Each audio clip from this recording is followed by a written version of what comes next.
विभिन्न आइटी कलेजहरुमा एकचोटी हामी अब सँगै काम पनि गरेको थियौं हैन।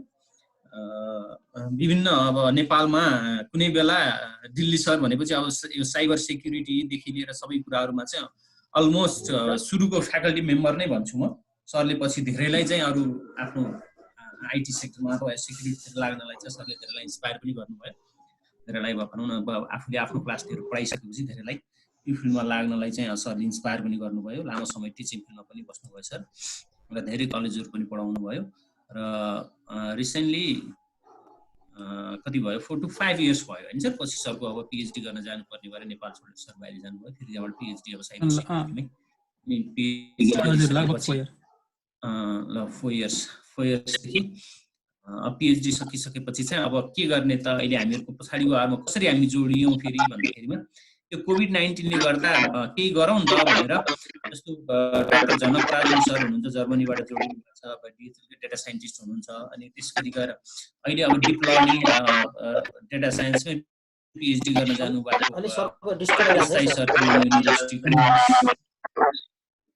सेन्ट्रल डिपार्टमेन्टको त्रिभुवन विश्वविद्यालय एसिस्टेन्ट त्रिभुवन विश्वविद्यालयको computer science and information technology department भनौं न त्यसको एसिस्टेन्ट प्रोफेसर केसाई सर हुनुहुन्छ। त्यसै गरी गएर हामीसँग अरु पनि देखिरहेको छु मैले हैन।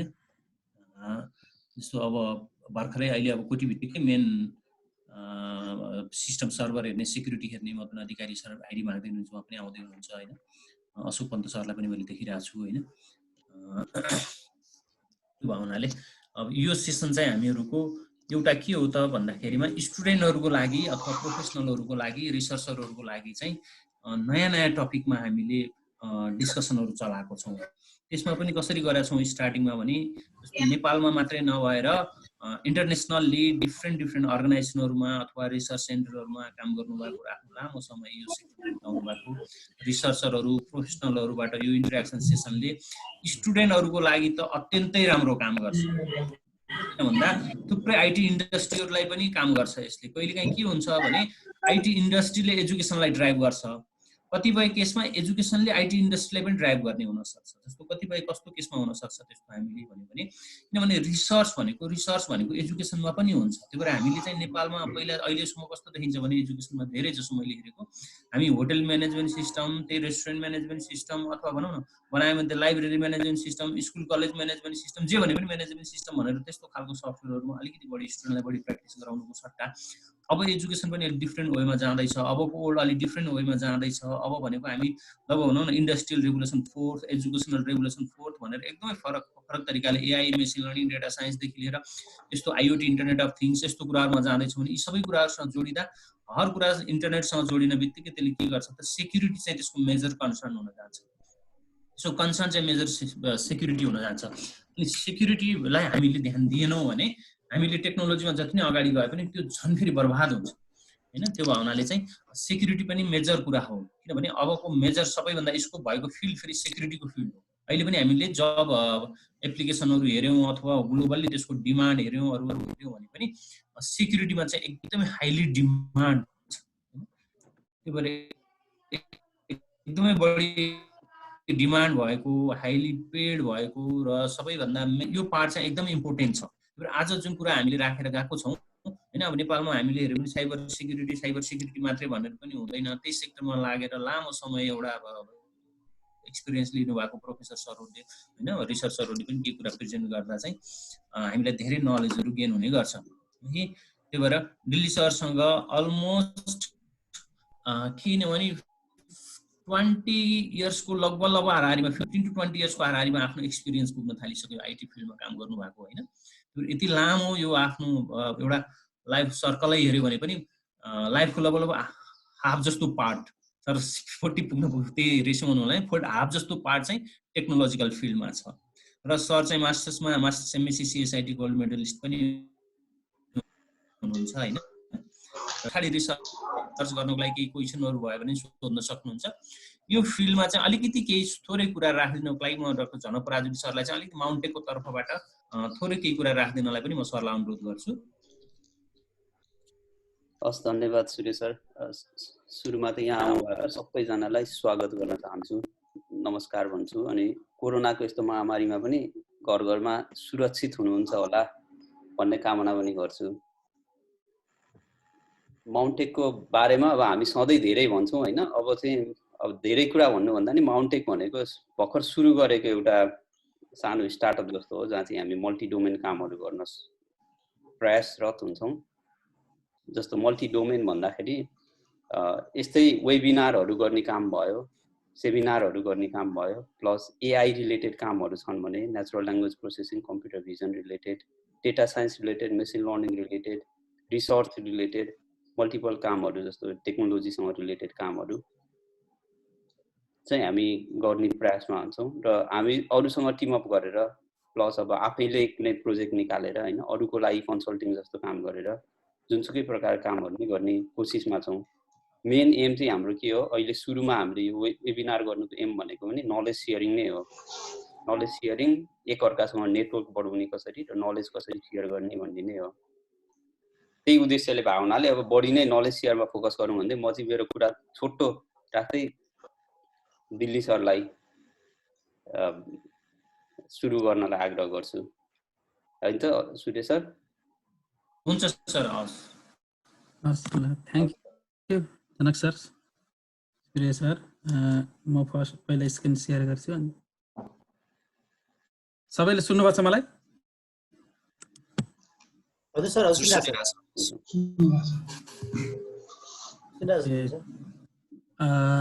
फर्स्ट अफ अल सबैलाई, तपाईहरु अर्गनाइजरलाई विशेष धन्यवाद, अनि सबै यो सेसनका लागि इनरोल गर्नुभएकोलाई वेलकम।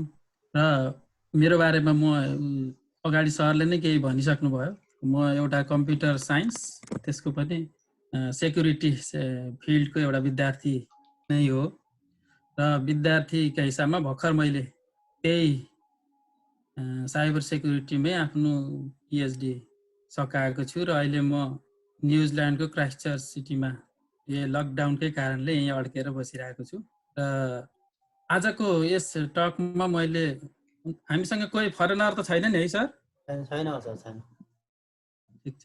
र फेरि फेरि कन्फर्म गरौँ भनेर, अनि आजको टकमा चाहिँ मैले सामान्य, हुन त अब मलाई अलिकति टक दिन्छु त भनिहाल्न, तर अलिकति गाह्रो पनि परेको थियो कसरी के कुरालाई मैले फोकस गरौँ भन्ने सुरुमा अलिकति फिलिङ भइरहेको थियो। त्यसमा चाहिँ मैले अलिकति के टच गर्न थालेको छु भने यो साइबर सेक्युरिटीमा डिफेन्स मेथडहरू र डिफेन्स मेथडमा केही अब हाम्रो एक्जिस्टिङ अट्याक सिनेरियोहरू भन्दा पनि अलिकति एडभान्स अट्याकरहरू, अनि अट्याकरले गर्ने किसिमका केही कसरी अट्याकरले आफ्नो अट्याक प्रोसिड गर्छ भन्ने कुराहरू, अनि त्यसपछि र केही डिफेन्स टेक्निकको बारेमा।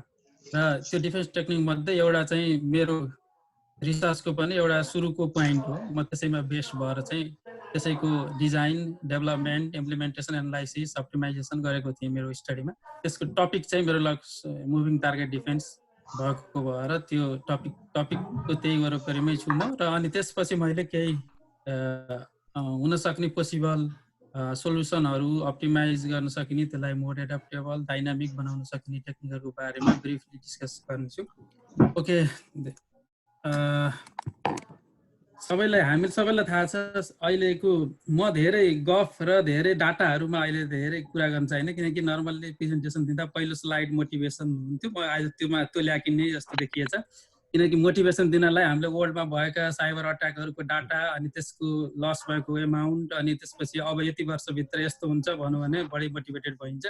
म त्योभन्दा नि सिधै अलिकति एडभान्स अट्याक, जस्तै नर्मल अट्याक बाहेक चाहिँ एडभान्स अट्याक हरू र त्यसमा अट्याक गर्ने अट्याकरका क्यारेक्टरिस्टिकहरू के छन् त, कस्ता अट्याकरलाई हामीले एडभान्स अब अपकमिङ अट्याकर्सहरू भन्छौँ भन्ने बारेमा त्यसलाई मैले ब्रिफली यो 4वटा क्याटेगोरीमा डिभाइड गरेको छु।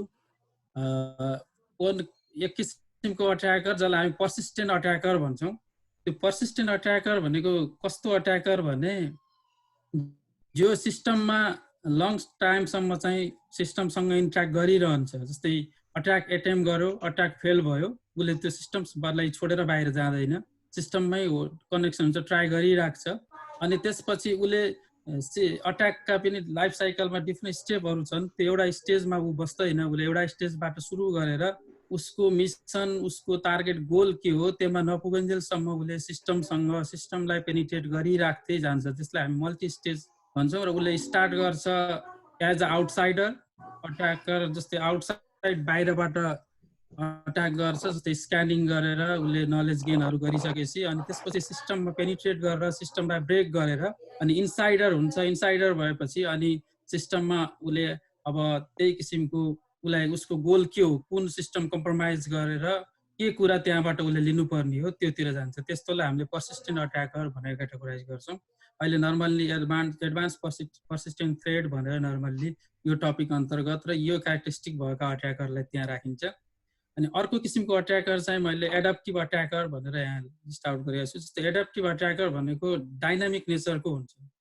अब त्यो कस्तो डाइनामिक भन्दा उसले लर्न गर्छ सिस्टमसँग र सिस्टमको एक्सटर्नल इन्भाइरोमेन्टको कन्डिसनसँग पनि। जस्तै फर इक्जाम्पल अहिले अट्याकरले अट्याक एटेम्प गरिराखेको बेलामा कुनै पनि सिस्टममा एक किसिमको इन्भाइरोमेन्ट छ, त्यहाँको अपरेटिङ सिस्टम, त्यहाँको सर्भिसहरू, पोर्टहरू, त्यसपछि प्लेटफर्महरू त्यो छ भने उसले एटेम्प गर्दाखेरि उसले त्यो सिस्टम इन्भाइरोमेन्ट चेन्ज भएको पनि थाहा पाउने किसिमले उसले त्यही किसिमको प्रोबिङ गरेर त्योबाट नलेजहरू एक्वायर गरेर त्यसलाई चाहिँ त्यो अनुसार अट्याकरले सिस्टमबाट योभन्दा प्रिभियस स्टेपमा उसले जे कुरा लर्न गरेछ त्यसलाई चाहिँ उसले एडप्ट गरेर नयाँ स्ट्राटेजी बनाएर अट्याक गर्छ। त्यसलाई हामी एडप्टिभ अट्याकर भन्छौँ। अनि अर्को एक किसिमको अट्याकर जो चाहिँ स्टिल्थी अट्याकर भन्छ, त्यो चाहिँ नर्मल्ली सिस्टममा चाहिँ हिडन भएर बसिरहेको हुन्छ, उसले चाहिँ चाहँदैन देखिन। र यो किसिमको अट्याकरलाई अलिकति डिफिकल्टी पनि हुन्छ डिटेक्ट गर्न। यद्यपि डिफ्रेन्ट टेक्निक्सहरू छन् यस्ता खाले अट्याकरलाई चाहिँ कसरी ट्र्याक गर्न सकिन्छ भनेर। अब धेरै त्यसको टेक्निकल त्यो त्यस्तो किसिमको अट्याकर हुन्छ जसको बिहेभियर चाहिँ आइडेन्टिफाई गर्नै सकिन्न। नर्मल्ली हाम्रो अहिलेको भइराखेको टेक्निकहरूले चाहिँ बिहेभियर ट्र्याक गर्न चाहिँ अलिक गाह्रो हुन्छ। अर्को इन्सेन्टिभ ड्रिभन अट्याकर भनेको जस्तो रासनल, जसले के गर्छ भने अट्याकरले केही incentive in the sense attack success हुने चान्स छ कि छैन, सक्सेस भइहाल्यो भने त्यसको चाहिँ एडभान्टेज अथवा के एडभान्टेज हुन्छ र अनि अट्याक सक्सेस हुनलाई कति कस्ट लाग्छ भन्ने कुरा क्याल्कुलेट गरेर मात्र हुन्छ। नर्मल किसिमको अट्याकरहरू नर्मल्ली जस्तै अब हाम्रो फाइनेन्सियल इन्स्टिट्युसन्सहरूमा चाहिँ बढी अट्याक गर्नुको कारण के हो भने त्यहाँबाट बढी इन्सेन्टिभ गेन गर्न सकिन्छ। त्यो हिसाबले चाहिँ उनीहरूले अट्याक सक्सेस हुने प्रोबाबिलिटी, अट्याक गर्नको लागि लाग्ने कस्ट सबै हेरेर यो चाहिँ एक किसिमले अब अहिले भन्दा पछि अब मैले यहाँ सबै अट्याकरहरू चाहिँ यहाँ कन्सिडर गर्न सके होइन, किनकि अब यसमा यो ब्रोडली क्याटेगोराइज गरेको हो। यसमा हामीले ऱ्यान्समवेयरहरूदेखि लिएर मालवेयरका विभिन्न टाइपहरू तिनीहरू पनि यिनैभित्र राखेर मोल्डिङ गर्न सकिन्छ। यो त भयो सिम्पल अट्याकरको जानकारी मात्रै। कस्तो नर्मल्ली अट्याकर जस्तो हामीले सोचे जस्तो अट्याकर इजिली सिस्टममा इन्टर हुन सक्छन् भन्ने छैन, यस्तो भएर काम गर्छन् भन्ने। त्यसपछि मैले यहाँ अरू सुरु गर्नुभन्दा पहिला केही अट्याक साइकल अथवा अट्याकको फेजहरू, एउटा लकेट मार्टिनको एउटा कम्पनी छ, उनीहरूले चाहिँ एउटा अट्याकर्स एडभान्स पर्सिस्टेन्ट थ्रेडलाई मोल्डिङ गर्नका लागि अट्याकरको एउटा लाइफ साइकल हुन्छ, अट्याकरका फेजहरू हुन्छन् भनेर डिफ्रेन्ट फेजमा चाहिँ डिभाइड गरेको छ। जस्तै यहाँ हेर्न सक्नुहुन्छ। जस्तै रिकनेसेन्स भनेको चाहिँ नर्मल्ली यो भनेको कस्तो भने अट्याकरले स्क्यान गर्छ नेटवर्क, टार्गेट नेटवर्कमा। यसको मतलब टार्गेट आइडेन्टिफिकेसन गर्ने, त्यहाँको इन्फर्मेसन ग्यादर गर्ने, भल्नरेबिलिटिजहरू आइडेन्टिफाई गर्ने, अनि त्यो कुरा सबै यो फर्स्ट फेजमा पर्यो। त्यसपछि वेपनाइजेसन भनेको उसले के गर्छ भने अब इन्फर्मेसन ग्यादर गरिसकेपछि उसले एक्सप्लोइट डेभलप गरेर त्यो एक्सप्लोइटलाई चाहिँ त्यहाँभित्र लाने बाटोहरू खोज्छ। कसरी त्यहाँ लान सकिन्छ, के एक्सप्लोइट हामीले त्यहाँ लगेर इन्जेक्ट गर्न सकिन्छ भन्ने कुराहरू गर्छ अट्याकरले। अनि त्यसपछि नेक्स्टमा चाहिँ डेलिभरी एउटा इम्पोर्टेन्ट। जस्तै जब एक्सप्लोइट बनाइसक्यो भने त्यो एक्सप्लोइटलाई हामीले नर्मल्ली कोड अथवा मेलिसियस कोड अथवा पेलोड, समटाइम पुरानो टर्ममा हामीले ट्रोजन होर्सहरू भन्छौँ। त्यो ट्रोजन होर्सहरूलाई चाहिँ विभिन्न मिडियमबाट, पहिलामा चाहिँ इमेलबाट गरिन्थ्यो भने अहिले इमेलबाटै हुन्छ भन्ने छैन, एउटा मिडियम इमेल हो। त्यसरी चाहिँ उसलाई डेलिभर गर्छ, त्यो सिस्टममा पठाउँछ। अनि त्यो स्टेजसम्म सक्सेस भइसकेपछि नेक्स्ट स्टेप भनेको चाहिँ अट्याकरको एक्सप्लोइटेसन भनेको चाहिँ उसले अब अगाडि स्क्यान गर्दा फाइन्ड आउट गरेको भल्नरेबिलिटीहरू, कुनै पनि सिस्टमको केही न केही विकनेसहरू हुन्छ, त्यसलाई हामी भल्नरेबिलिटी भन्छौँ। र त्यो भल्नरेबिलिटीलाई उसले एक्सप्लोइटेसन गर्छ, भनेको एक्सप्लोइट गर्छ। र त्यो सिस्टममा आफूले किन भन्दा सिस्टममा अट्याक गर्नलाई त्यो सिस्टमको प्रिभिलेज रुट प्रिभिलेज लिनुपर्ने हुन्छ र त्यो रुट प्रिभिलेज भायोलेसन गर्ने भायोलेट गर्ने केही किसिमका चाहिँ हामीसँग भल्नरेबिलिटीहरू हुन्छन्। ती भल्नरेबिलिटी छन् भने मात्र अट्याक सक्सेस हुन्छ। यदि भल्नरेबिलिटी नै छैन भने चाहिँ गाह्रो हुन्छ अट्याक सक्सेस हुन। त्यो भएर उसले एक्सप्लोइट गर्छ। अब एक्सप्लोइट गरिसकेपछि नेक्स्ट स्टेपमा चाहिँ उसले आफूले डेभलप गरेको जुन मालवेयर छ त्यो मालवेयरलाई चाहिँ इन्स्टल गर्छ। त्यो टार्गेट सिस्टममा इन्स्टल गर्छ। इन्स्टल गरिसकेपछि अब मालवेयरले काम गर्न थाल्छ। काम गर्न सकिसकेपछि उसले त्यो टार्गेट सिस्टमलाई कम्प्रोमाइज गरो र आफूले कन्ट्रोल गरो ताकि अब अरू युजरहरूबाट उसले सम्पूर्ण प्रिभिलेज आफूले लिएर अब सिस्टम उसको कन्ट्रोल छ। त्यसलाई हामीले कमान्ड एन्ड कन्ट्रोल भन्छौँ। अब सिस्टम चाहिँ अथोराइज जुन हाम्रो जुन पार्टी हो उसले चलाउन सकेन कि जब अट्याकरले सिस्टम ह्यान्डल गरिराखेको छ त्यो पेज छ भने अनि त्यसपछि फाइनल्ली अट्याकरको गोल अनुसार चाहिँ उसले आफ्नो अट्याक लन्च गर्छ। यो 7वटा फेज चाहिँ normal advance persistent threat model गर्नलाई आउन सक्ने नर्मल किसिमका अब हुने नेटवर्कमा जुन सेक्युरिटी थ्रेटहरू छ त्यसलाई मोडल गर्दा हामीले यो स्टेप वाइज चाहिँ हेर्छौँ। र यसरी गयो भने एउटा अट्याकरले अट्याक सक्सेस गर्छ। यो स्लाइडमा नै केही छ भने यही पनि लास्टमा गरौँला है क्वेसन है के गरौँ? हुन्छ सर, हुन्छ, हजुरको इच्छा हो, लास्टमा गर्दा पनि। ओके, फर्स्टमा मैले केही अट्याकरहरूको टाइप र तिनीहरूको अट्याक स्टेप्सको बारेमा कुरा गरेपछि म ब्रिफली, किनकि मेरो टक डिफेन्स मेकानिजममा बेस्ड हुनाले लाग्न सक्छ मेरो यो आजको डिफेन्स मेकानिजममा को बारेमा कुरा गर्दा धेरैजना साथीहरूले नसुनेको टपिक हुनसक्छ मैले टक गर्न थालेको। त्यसमा जानुभन्दा पहिला म थोरै हाम्रो एक्जिस्टिङ होइन स्टेट अफ द आर्ट हामीसँग भएका डिफेन्स मेकानिजमहरू के हुन् भन्दा सबैले थाहा पाएको कमन भनेको फायरवेल, जसलाई हामी फर्स्ट लाइन अफ डिफेन्स भन्छौँ। अब जसको मेन काम भनेको नर्मल्ली ट्राफिकलाई ब्लकिङ अथवा फिल्टरिङ गरेर चाहिँ दिने। तर त्यो फिल्टरिङ के को बेसिसमा? प्रिडिफाइन्ड रुलको बेसिसमा अब त्यो डिफ्रेन्ट नेटवर्कको लेयरमा एक्जिक्युट गर्न सकिन्छ, डिप्लोय गर्न सकिन्छ फायरवलहरू। त्यसको बारेमा डिटेलमा जाँदिनँ। अनि अर्को लेभलको डिफेन्स भनेको हामीले थाहा पाइराखेको चाहिँ इन्ट्रुजन प्रिभेन्सन सिस्टम हो। हामीले इन्ट्रुजन प्रिभेन्सन सिस्टम र इन्ट्रुजन डिटेक्सन सिस्टमलाई साइड बाई साइड स्टडी गर्छौँ र अलिकति डिफ्रेन्स छ दुईवटा सिस्टममा। अब इन्ट्रुजन प्रिभेन्सन सिस्टमले इन्स्पेक्ट गर्छ, जस्तै नेटवर्क ट्राफिक, मेलिसियस ट्राफिकलाई डिटेक्ट गर्छ, त्यसलाई क्लासिफाई गर्छ र प्रोएक्टिभली स्टप गर्छ। त्यही लाइक फायरवेलले जसरी ब्लक गर्छ त्यस्तै यसले पनि ब्लक गर्न सक्छ। तर नर्मल्ली इन्ट्रुजन डिटेक्सन सिस्टमले इट्सेल्फ ब्लक गर्दैन। इन्ट्रुजन डिटेक्सन सिस्टमले चाहिँ अलर्ट पठाउँछ अरूलाई चाहिँ, र अरू सिस्टम कम्पोनेन्टले चाहिँ त्यसको काउन्टर मेजर चाहिँ एक्जिक्युट गर्छन् अथवा अरू सेक्युरिटी मेकानिजम रन गर्छन्। त्यो मेन डिफरेन्स चाहिँ इन्ट्रुजन डिटेक्सन र इन्ट्रुजन प्रिभेन्सनमा चाहिँ त्यो हो। र अरू लगभग कुराहरू चाहिँ अरू मिल्छ। र अब योले ट्राफिक प्याटर्न एनालाइज गर्छ र आवश्यकता अनुसार चाहिँ अब ट्राफिकलाई चाहिँ ब्लक गर्ने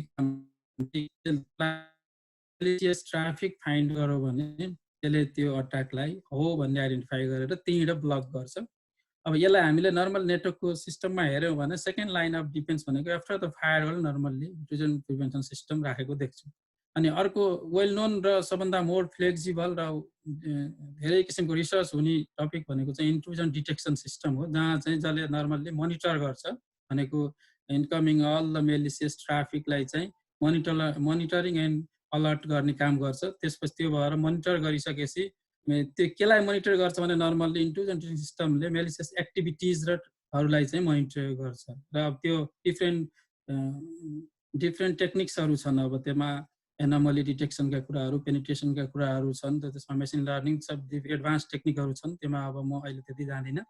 र अनि त्यसपछि यिनले सेन्ड गर्छ अलर्ट अन डिटेक्सन हुँदा बित्तिकै उसले अलर्ट कसैलाई पठाउँछ। र अनि अर्को कम्पोनेन्टले चाहिँ त्यो अलार्म बजेपछि अब हामी नर्मल्ली इमर्जेन्सी भयो भने जस्तै अब अलार्म बजेपछि आगो लागि भयो भने जस्तै अट्याक भयो, अब काउन्टर मेजर के गर्ने हो सिस्टमले, एडमिनिस्ट्रेटरले त्यो गर्छ। अथवा अटोमेटेड सिस्टम छ भने सिस्टम इट्सेल्फले चाहिँ त्यसलाई चाहिँ जोगाउँछ। यो भयो basic idea of the available defence mechanism. म योभन्दा अलिकति फरक यहाँनिर हाम्रो डिटेक्सन गर्ने र अनि डिटेक्सन गरिसकेपछि प्रिभेन्सन गर्ने कुराहरू अथवा डिटेक्सन पछि काउन्टर मेजर गर्ने थियो भने यो आज मैले डिस्कस गर्न लागेको टपिक भनेको चाहिँ मुभिङ टार्गेट डिफेन्स भनेको चाहिँ यो डिटेक्ट नगरिकन चाहिँ नर्मल्ली हुन त डिटेक्ट गरेर एक्सन लिन गरी डिजाइन गर्न नि मिल्छ। हामी यदि प्रोएक्टिभ भन्यौँ भने डिटेक्ट भन्दा पनि कन्टिन्युअसली चाहिँ यसलाई एप्लाई गर्ने एउटा टेक्निक हो। र यसको बारेमा थोरै म अलिकति के हो भन्दा जस्तै अब तपाईँलाई लाग्न सक्छ मुभिङ टार्गेट डिफेन्स एउटा टर्मको मिनिङ के हो भने डिफेन्स कसरी प्रोभाइड गर्ने भने जस्तै अट्याकरले अघि मैले भने त्यो फर्स्ट स्लाइडमा अट्याकरले निश्चित प्लान गरेर टार्गेटमा अट्याक गर्न खोज्छ भने त्यो अट्याक गरेको बेलामा चाहिँ उसले अट्याकरले जे इन्फर्मेसनहरू अट्याकरले कलेक्ट गरेको थियो अर्ली स्टेजमा जुन हाम्रो प्लानिङको बिगिनिङका स्टेजहरूमा त्यो इन्फर्मेसन अट्याक ह्यापन हुने बेलामा चाहिँ एभाइलेबल नहुने हो भने अट्याक फेल हुन्छ भन्ने philosophy mainly moving target defence हो। अब यो र मैले डिस्कसन लागेको normally network based moving target defence हुनाले त्यसको डिफ्रेन्ट टाइप छ। म ब्रिफली नेक्स्ट स्लाइडमा कुरा गर्छु। त्यो भएर यसलाई कसरी म मोटिभेटेड भएको भने पहिला केही अलिकति कामहरू भएको थिए तर तिनीहरू त्यति धेरै राम्रोसँग भएको थिएन। त्यसपछि मुभिङ टार्गेटको कन्सेप्टमा रहेर मैले केही काम गरेको छु। त्यसको सानो टपिक जस्ट टपिक मात्रै म आज डिस्कसन जस्तो त्यसमध्ये मोटिभेसन चाहिँ कहाँबाट आएको भने static configuration of the computing system जुन हाम्रो छ त्यसले चाहिँ के बनाउँछ भने हामी सबैलाई थाहा छ नि इजी हुन्छ अपरेट गर्नलाई। यदि सिस्टम स्ट्याटिक छ भने हामीलाई अपरेट गर्न इजी हुन्छ तर सजिलो अपरेसन भएको सिस्टम म्यानेज गर्न सजिलो भएको सिस्टमले सधैँ अट्याकरलाई चाहिँ एडभान्टेज दिन्छ। किन अट्याकरलाई एडभान्टेज दिन्छ भने सिस्टम एउटै किसिमको स्टेटमा एउटै स्ट्याटिकल्ली रहिरहँदा अट्याकरले चाहिँ सफिसियन्टली टाइम पाएर टार्गेट सिस्टमको इन्फर्मेसन लर्न गर्ने समय टाइम पाउँछ, उसले सफिसियन्ट टाइम पाउँछ। अनि त्यसपछि यसलाई हामीले अर्को टर्ममा भन्नुपर्दा information asymmetric between attacker and defending system भन्छौँ। जस्तै एसिमेट्रिक भनेको अट्याकरले एसिमेट्रिक एडभान्टेज लिन सक्छ ताकि सिस्टम त्यही रहिराखेको तर त्यसमा बेस्ट भएर उसले प्लान गरेर अट्याक गर्छ। त्यो भएपछि अब यो मुभिङ टार्गेट डिफेन्स मेकानिजमको मेन पर्पोज भनेको अट्याकरलाई कन्फ्युज बनाएर अनि अट्याक गर्नका निम्ति अट्याकरको इफोर्ट चाहिँ भनेको धेरै इफोर्ट लाग्छ।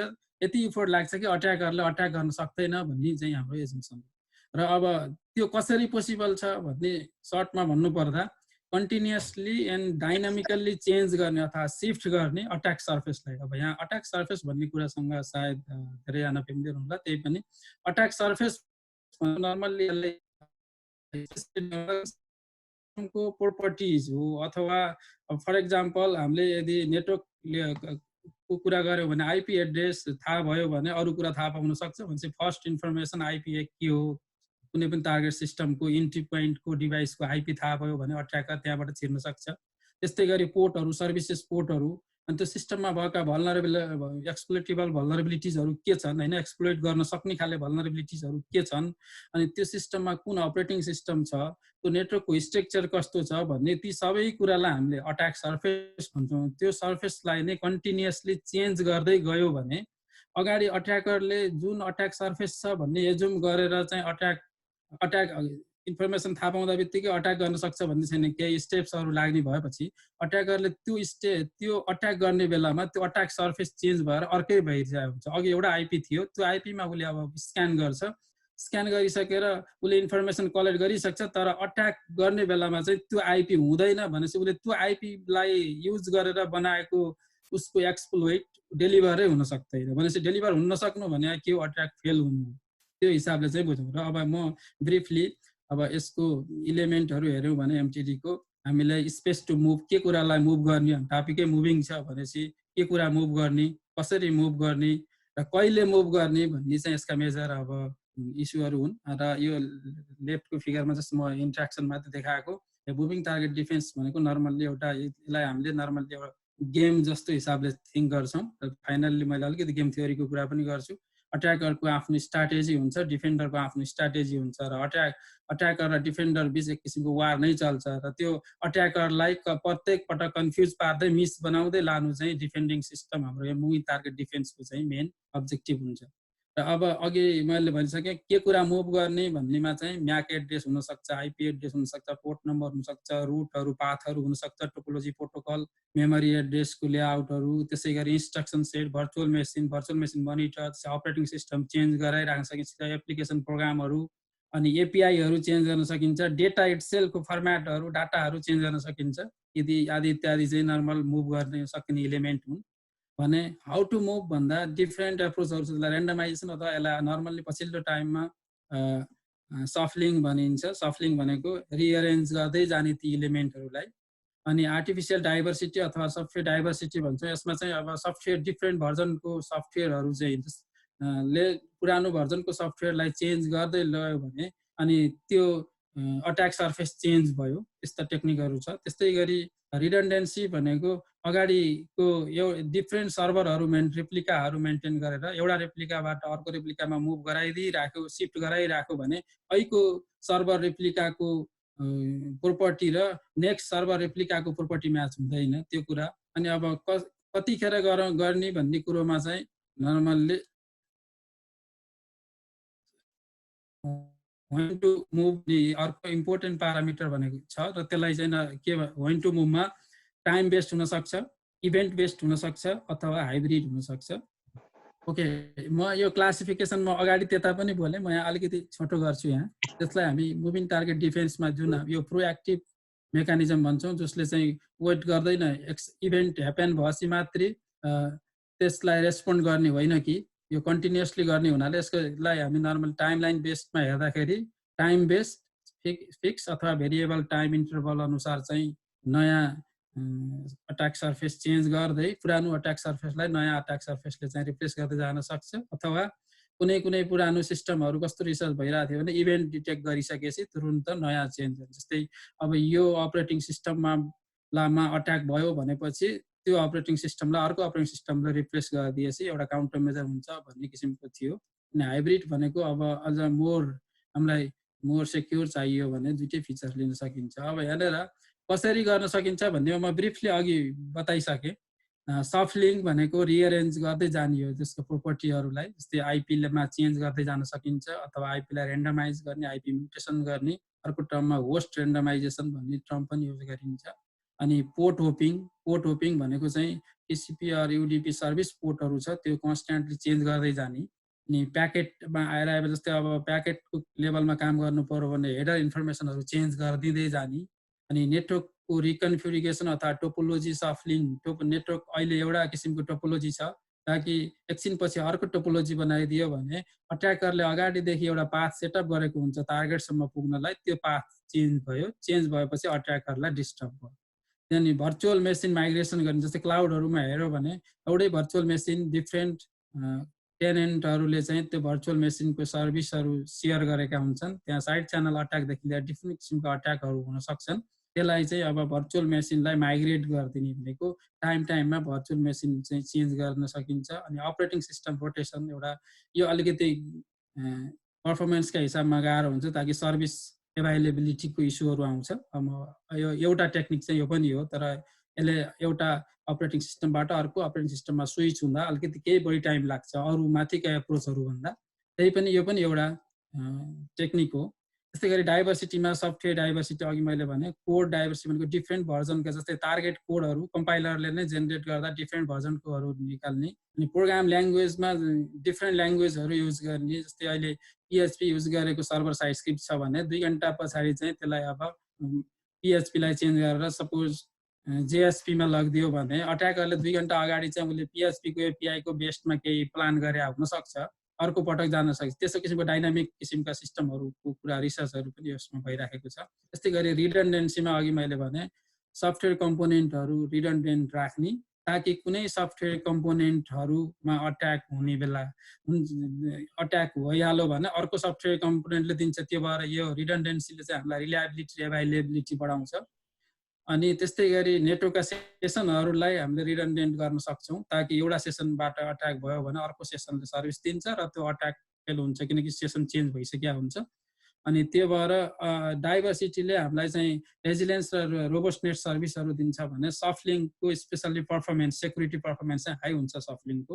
अब यो फिगरले नर्मल्ली यी 3वटा मेथडहरू जुन छन् MTD मा युज भएका, त्यो ओभरअल मेथडलाई यो 3वटामा डिभाइड गरिन्छ त्यसको, र तिनीहरूले डेलिभर गर्ने पर्फर्मेन्सहरूको के कुरा डेलिभर गर्छ, तिनीहरूले रिलायबिलिटी एभाइलेबिलिटीका कुराहरू चाहिँ यहाँ देखाएको। ओके नेक्स्ट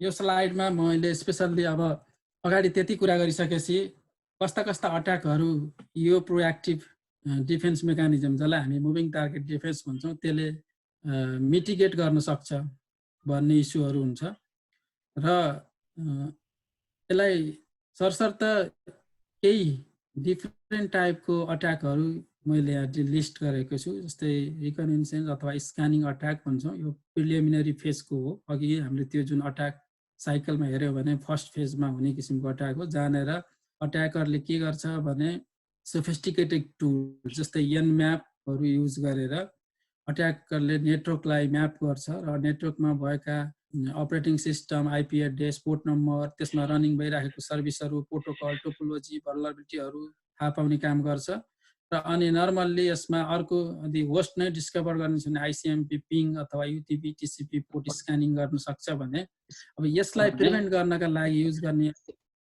हेलो कसैले के भन्न लाग्यो होइन सर होइन यसमा यसलाई चाहिँ यसको मिटिगेसन गर्ने एप्रोचमा हामी हेऱ्यौँ भने हामीले IP shuffling TCP port hopping operating system shuffling अथवा रोटेसन यिनीहरूले चाहिँ केही गर्छ त्यसै गरी डिओएस अट्याकहरूमा नर्मल्ली अट्याकरले बुटनेट्सहरू through the collection of certain bots अथवा जुम्बी मेसिनहरू युज गरेर चाहिँ गर्छ जसमा चाहिँ आइसिएमपी अथवा युडिपी अथवा टिसिपी सिन्क्रोनाइजेसन ट्राफिक फ्लोडिङ गर्ने काम अब यसलाई प्रिभेन्ट गर्नलाई नर्मल्ली भर्चुअल मेसिन माइग्रेसन अथवा वेब अथवा एप्लिकेसन प्रोक्सी सफ्लिङहरू गरेर गर्न सकिन्छ त्यस्तै गरी बफर ओभरफ्लोमा हेऱ्यौँ भने यो नर्मल्ली यो किसिमको अट्याक कतिखेर ह्यापन हुन्छ भने ल्याक अफ बाउन्ड्री चेकिङ जस्तै मेमोरी बाउन्डहरू यसको लागि चाहिँ युज गरिने मुभिङ टार्गेट डिफेन्स एप्रोचमा चाहिँ एड्रेस स्पेस लेआउट रेन्डमाइजेसन यो अहिले डिफाइन र अहिले हाम्रो अपरेटिङ सिस्टमहरूले चाहिँ टाइममा एड्रेस स्पेस चाहिँ अटोमेटिकल्ली रेन्डमाइज गर्छ त्यसले गर्दा अगाडि खोलियो प्रोग्राम र पछाडिको अरू बेला कुन एड्रेस कति बेला आउँछ भन्ने प्रेडिक्ट गर्न सकिन्न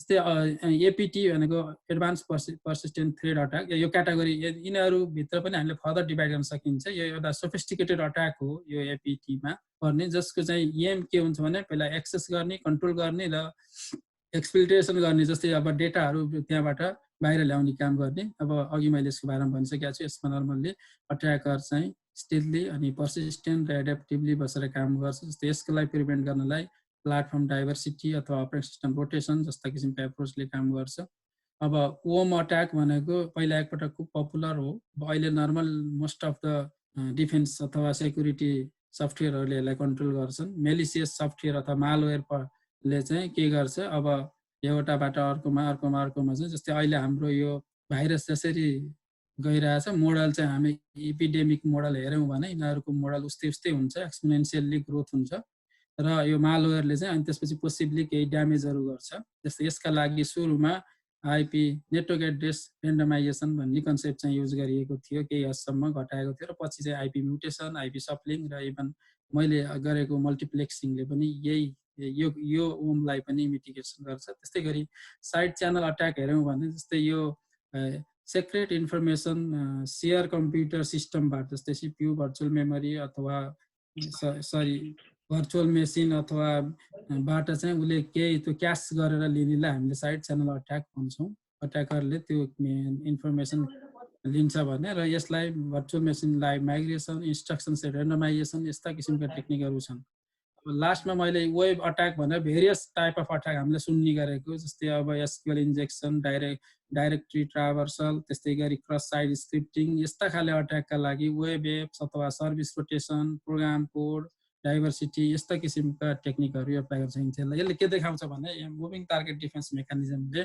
मोस्ट अफ द नेटवर्कका पोटेन्सियल थ्रेटहरू अट्याकहरू जुन छन् तिनीहरूलाई चाहिँ मिटिगेट गर्न सक्छ भन्ने डिफ्रेन्ट किसिमका टेक्निकले डिफ्रेन्ट अट्याक अथवा थ्रेडलाई मिटिगेट गर्छ भन्ने किसिमको चाहिँ डिस्क्राइब गर्न खोजे हो मैले यहाँ ओके र नेक्स्ट एउटा मैले एउटा सानो एक्जाम्पल अब के हो त यो अघि मैले आइपी सफलिङको कुराहरू गरेँ आइपी सफलिङ भनेको टर्म के हो भनेर त्यसमा बेस्ड भएर मुभिङ टार्गेट डिफेन्स कसरी हुन सक्छ भन्नेमा एउटा मैले नै प्रपोज गरेको एउटा software defined networking based moving target defence technique छ जसलाई हामीले flexible random virtual IP multiplexing FRBM भनेर नाम र यसको चाहिँ त्यही प्रोटोकलहरू र त्यस्तै अनुसारको इम्प्लिमेन्टेसनहरू गरेका छौँ र यो एक्सप्लेन गर्नुभन्दा पहिला मैले एक दुईवटाको जस्तै एसटिएनको बारेमा थोरै एड गरेँ सफ्टवेयर डिफाइन्ड नेटवर्किङ नहुँदो भने यो जुन प्रोएक्टिभ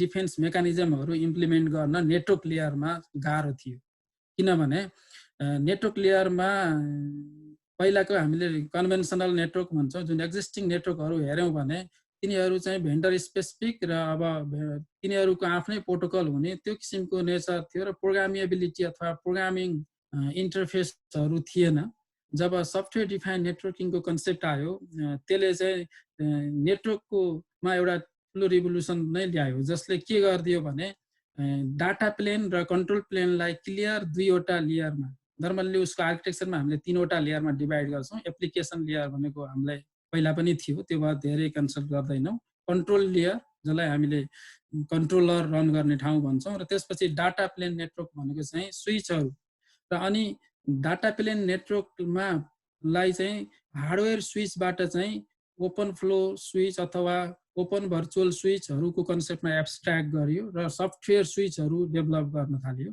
अनि त्यसपछि कन्ट्रोलरले त्यो स्विचमा थ्रु हुने फ्लोलाई चाहिँ कन्ट्रोलरले कन्ट्रोल गर्छ त्यही भएर नामै कन्ट्रोलर जस्तो यहाँनिर हेर्नुभयो भने S1 S2 यिनीहरू चाहिँ स्विच हुन् जुन चाहिँ एसटिएन स्विच हुन् अनि एसटिएन कन्ट्रोलरले तिनीहरू सबैको फ्लो टेबलहरू फ्लोहरू कन्ट्रोल गरेका हुन्छ र अनि इन डिभाइसेसहरू जस्तै हाम्रा सर्भरहरू अनि अरू कनेक्सनहरू अरू यदि अरू नेटवर्कको अर्को सेगमेन्ट छ भने तिनीहरू सबै त्यो स्विच अथवा त्यसपछि अर्को हाम्रो ट्रेडिसनल स्विच पनि कनेक्ट गरेर गर्न सकिन्छ त्यसरी जोडिया हुन्छ जस्तै हामीसँग यहाँ तीनवटा सर्भर मैले लिस्ट गरेका छु यिनीहरूले सर्भिसेसहरू अफर गरेका छन् यी सर्भिससँग चाहिँ आइपी एड्रेसहरू असाइन गरेका छ यी सर्भिसको आफ्नै पोर्ट छ त्यो पोर्टसँग आइपी म्याप छ आइपी भनेर नाम दिएछौँ हामीले त्यसलाई अनि किनकि त्यो आइपी भनेको लङ टर्म रहँदैन सर्ट 5 सेकेन्ड 10 सेकेन्डलाई मात्रै लाइभ हुन्छ अनि त्यस पछाडि त्यो आइपी चेन्ज भएपछि त्यो एसटिएन भित्रको फ्लो रुल पनि चेन्ज हुन्छ राउटिङ टेबल पनि चेन्ज हुन्छ त्यो सबै कुरा इम्प्लिमेन्ट चाहिँ कन्ट्रोलरमा गर्न पाइन्छ त्यो भएर मैले यहाँ स्लाइड धेरै हुने भएर मैले त्यो राखिनँ एसटिएन प्लेटफर्मका लागि चाहिँ यो टेक्निक मात्रै फिजिबल छ ताकि किनभने एसटिएनले हामीलाई त्यो फिचर्स दिन्छ त्यही भएर यो एसटिएन बेस्ड एउटा आइडिया हो जसले के प्रोभाइड गर्छ भने आइपी को मल्टिप्लेक्सिङ हो भर्चुअल आइपी को मल्टिप्लेक्सिङ र डिमल्टिप्लेक्सिङ हो त्यही भएर अब एउटा इन्ट्रेस्टिङ कुरा तपाईहरुलाई सेयर गरौँ जस्तै नर्मल्ली अहिलेसम्म हाम्रो इन्ड होस्टसँग एउटा मात्रै आइपी हुन्छ हुन त यहाँ पनि एउटा रियल आइपी छ तर हामीले जब भर्चुअल आइपी युज गर्न थालेपछि हाम्रो कन्सेप्टमा चाहिँ मल्टिपल आइपीहरू हुन्छन् ती आइपीहरू र्यान्डमली असाइन गरिन्छ र टाइम भेराइन भनेको अहिले एउटा आइपी छ भने एकछिनपछि अर्को आइपी हुन्छ अनि त्यसरी चाहिँ अब एउटा होस्टमा हामीले यसरी आइपी म्याप गर्छौं अनि तिनी भर्चुअल आइपीहरू र्यान्डमली चेन्ज हुन्छन् चेन्ज भएपछि टाइममा सर्टेन एभ्री 10 सेकेन्डमा चेन्ज गरौँ अथवा 30 सेकेन्डमा 30 सेकेन्ड हामीले 60 सेकेन्ड 90 सेकेन्डमा स्टडी गरेका थिएँ मैले इम्प्लिमेन्ट गरेर हेर्दा त्यसरी चेन्ज गरेर हुन्छ र चेन्ज भएपछि त्यो आइपी चेन्ज गर्ने काम चाहिँ कन्ट्रोलरले गर्छ र त्यही अनुसार फ्लो टेबलमा चाहिँ अपडेट गर्छ र एसटिएन नेटवर्क भित्र चाहिँ डेटा प्याकेट्सहरू पुरै भर्चुअल आइपी युज गरेर मात्रै जान्छ अथवा फरवार्ड गरिन्छ ताकि त्यो टार्गेट सर्भरको रियल आइडेन्टिटी चाहिँ एसटिएन मा चाहिँ भिजिबल हुँदैन त्यो भएपछि यदि कुनै युजर आएर एसटिएन मा कनेक्ट गर्न सक्छ भने उले त्यो सिस्टमको भर्चुअल आइपी सँग म्याप गर्न सक्यो भने मात्रै पोसिबल छ अदरवाइज त्यो कनेक्ट गर्न खोजेको चाहे युजर होस् अथवा अट्याकर होस् उसले कनेक्सन इस्टाब्लिश गर्न सक्दैन यही आर्किटेक्चरमा बेस्ड भएर हामीले प्रोटोकल बनाएछौं त्यो प्रोटोकल यो इम्प्लिमेन्ट गरेर चाहिँ एन्ड युजर कम्युनिकेट गर्न सक्छ र अब यो जनरल स्ट्रक्चर चाहिँ यहाँ छ जुन यहाँ स्विचहरू हुन् ओपन फ्लो स्विच त्यसपछि सेटअप सर्भरहरू छन् हामीले एउटा डीएनएस सर्भर चाहिन्छ त्यहाँनिर नेम र आइपी बीच म्यापिङ भर्चुअल आइपी बीच म्यापिङ गर्नलाई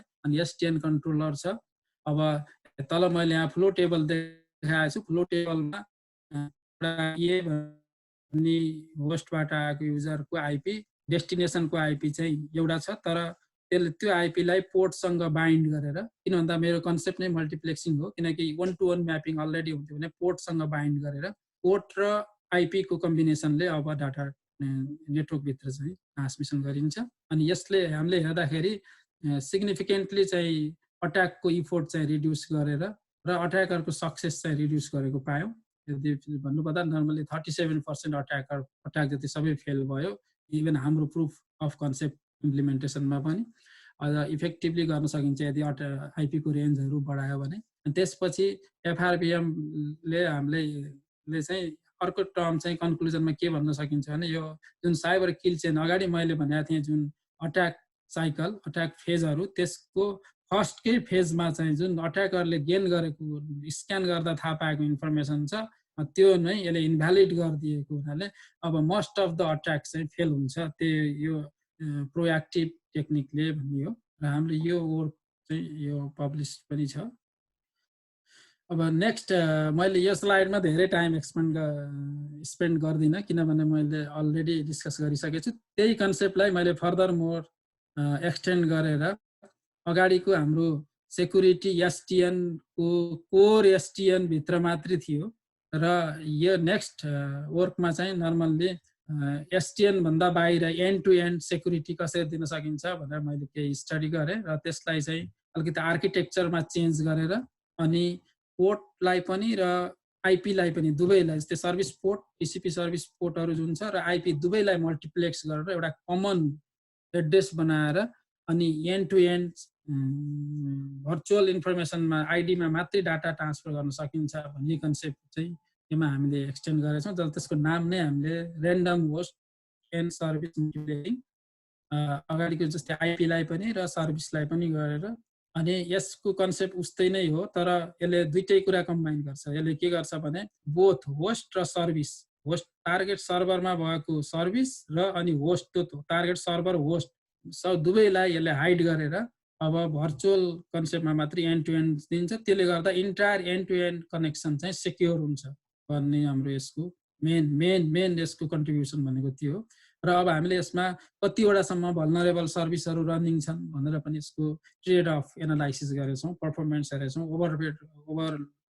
ओभरलोडहरू हेरेछौँ। त्यो कुराहरू चाहिँ मैले अहिले यहाँ राखिदिएँ कन्सेप्ट मात्रै।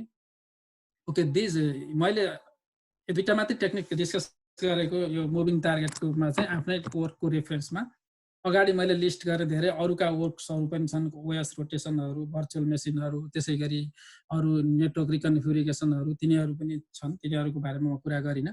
र त्यसपछि अलिकति अघि सुरेश सरले भने जस्तै हाम्रो कम्प्युटर साइन्सको स्टुडेन्ट जसले आइटी यसमा क्यारियर अथवा यो proactive adaptive and proactive security डिफेन्समा हो भने त्यहाँनिर अब अघि डिस्कस गरेका टेक्निकहरूले प्रोएक्टिभली चेन्ज गर्छ भने पनि still there are some problem exist हुन सक्छन्। त्यस्तोमा जस्तै मैले केही सिनेरियो यहाँ 3वटा सिनेरियो कन्सिडर गरेको छु। जस्तै सफ्लिङ स्ट्राटेजी भनेको अघि सफ्लिङलाई मात्रै लिएँ, अब मैले डाइभर्सिटी र रिडन्डेन्सीलाई छोडेँ।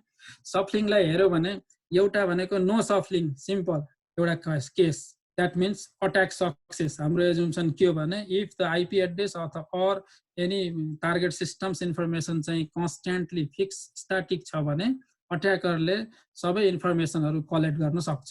त्यसलाई नै हामीले अट्याकको सक्सेस मान्न सक्छौँ, किनकि अहिले हाम्रो फेज भनेको सुरुमै अट्याकरले कलेक्ट गरेको इन्फर्मेसन इन्भ्यालिड गराउनु छ।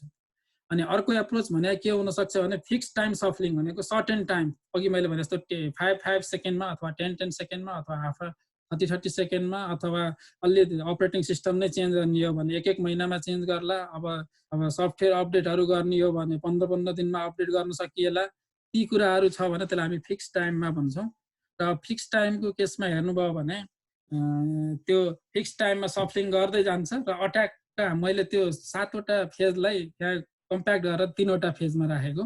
स्क्यानिङ गर्छ त्यसलाई फर्स्ट फेजमा अट्याकरले, अनि अट्याक प्रिपरेसन भनेको एक्सप्लोइट बनाउँछ, डेलिभर गर्छ, अनि त्यसपछि लास्ट फेज भनेको कमान्ड एन्ड कन्ट्रोल र अट्याक के गर्छ लन्च गर्छ भने। यसरी हेऱ्यो भने पहिलो अप्सनमा नो सेक्युरिटी, किनकि अट्याक सक्सेस हुन्छ अट्याकरले, किनकि there is no shuffling, no mechanism.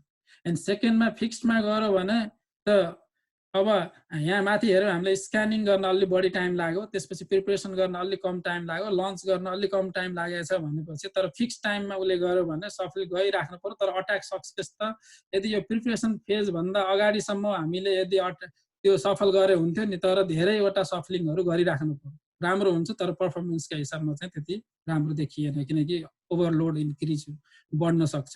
अनि एडाप्टिभ सफलिङ भनेको चाहिँ अब सफलिङ गर्ने बेलामा हाम्रो सिस्टमलाई लर्न गर्नु पर्यो कि कतिखेर गर्दा ठिक हुन्छ भन्दा अब स्क्यानिङ गर्दा डाटा लिने बेलामै गर्नु जरुरी छैन, तर प्रिपरेसनको फेजको अन्त्यतिर लास्टतिर हामीले सफलिङ गर्यो भने के हुन्छ त भन्दा अट्याक त फेल हुन्छ। जब अट्याक लन्च गर्छ फेल हुन्छ भनेको यो चाहिँ एडाप्टिभ। तर अब यो कुराहरूलाई चाहिँ कसरी ह्यान्डल गर्ने भनेर मैले थोरै यसमा केही एप्रोचहरू छन्। अब एडाप्टिभ कसरी बनाउन सकिन्छ, एडाप्टिभ अट्याक स्ट्राटेजी कसरी डेभलप गर्न सकिन्छ भनेर सायद सरहरू पनि धेरै त्यसमा काम गर्नुभएको छ त्यस टपिकहरू। त्यसमा मैले केही मेरो आफ्नै रिसर्चकै केही पार्टलाई मैले टपिकमा डिटेल कुरा नगरेर जस्ट पोइन्टमा मात्रै हेरेको छु। जस्तै एमटिडी सफलिङ स्ट्राटेजी हेऱ्यौँ भने जस्तै अब कतिखेर गर्दा राम्रो हुन्छ भन्यो भने एडाप्टिभ बनाउन सकिन्छ। एउटा मोस्ट पपुलर र अहिलेको चलेको एप्रोच भनेको गेम थ्योरिटिक एप्रोच हो। मैले पनि त्यसको बारेमा केही रिसर्च गरेँ हो। त्यसपछि गेम थ्योरीले के भन्छ भने अब यो गेम थ्योरी भन्दा बिजनेसको जस्तो लाग्न सक्छ। यो सिक्युरिटीमा आइटीमा चाहिँ स्पेसल्ली अट्याकर र डिफेन्डरको इन्ट्र्याक्सनलाई मोडेल गरेर एउटा गेममा त्यसलाई फर्मुलेट गरेर प्यारामिटरहरू सेट गरेर अनि अट्याकरले चाल्न सक्ने सबै अप्सन्सहरू दिएर अनि डिफेन्डरले चाहिँ त्यही अनुसारको स्ट्राटेजी डेभलप गर्ने एउटा म्याथमेटिकल फाउन्डेसन चाहिँ केले दिन्छ भने गेम थ्योरिटिक एप्रोचले दिन्छ है। मैले यहाँ एउटा फिगरमा तपाईँहरू हेर्नुभयो भने देख्नुहुन्छ। जस्तै सिस्टम छ, मैले ओभरअलमा बनाएको फिगर हो। सिस्टमबाट हाम्रो डिफेन्डिङ सिस्टमले लर्न गर्छ, रिस्कहरू क्याल्कुलेट गर्छ, अट्याक हुन सक्ने पोसिबिलिटीहरू भल्नरेबिलिटीहरू त्यो इन्फर्मेसनहरू बेस्डमा चाहिँ उसले क्याल्कुलेसन गर्छ अथवा मोनिटरिङ गर्न सक्छ, अरू क्याल्कुलेसनहरू गर्न सक्छ, मेट्रिक्सहरू युज गर्न सक्छ सेक्युरिटीका। अनि रिस्क एउटा कम्पोजिट भ्यालु निकालिसकेपछि अब उसले बल्ल अब सेक्युरिटी सिस्टममा चाहिँ हामीले एमटिडी एप्लाई गर्नुपर्छ भनेर चाहिँ एमटिडी टेक्निक एप्लाई गर्न सक्छ र एमटिडी एप्लाई भएपछि अघि गरेको एमटिडीलाई रिप्लेस गर्नु पर्यो अनि त्यसले चाहिँ अट्याक सर्फेस चाहिँ चेन्ज गर्छ अनि फेरि सिस्टममा जान्छ। यसरी एडाप्टिभ एउटा फ्रेमवर्क कन्टिन्युअसली साइकलमा चलिरहेको हुन्छ। यही फ्रेमवर्कमा एप्लाई गर्न सकिने टेक्निकमा एउटा गेम थ्योरिटिक, अर्को जेनेटिक एल्गोरिदम।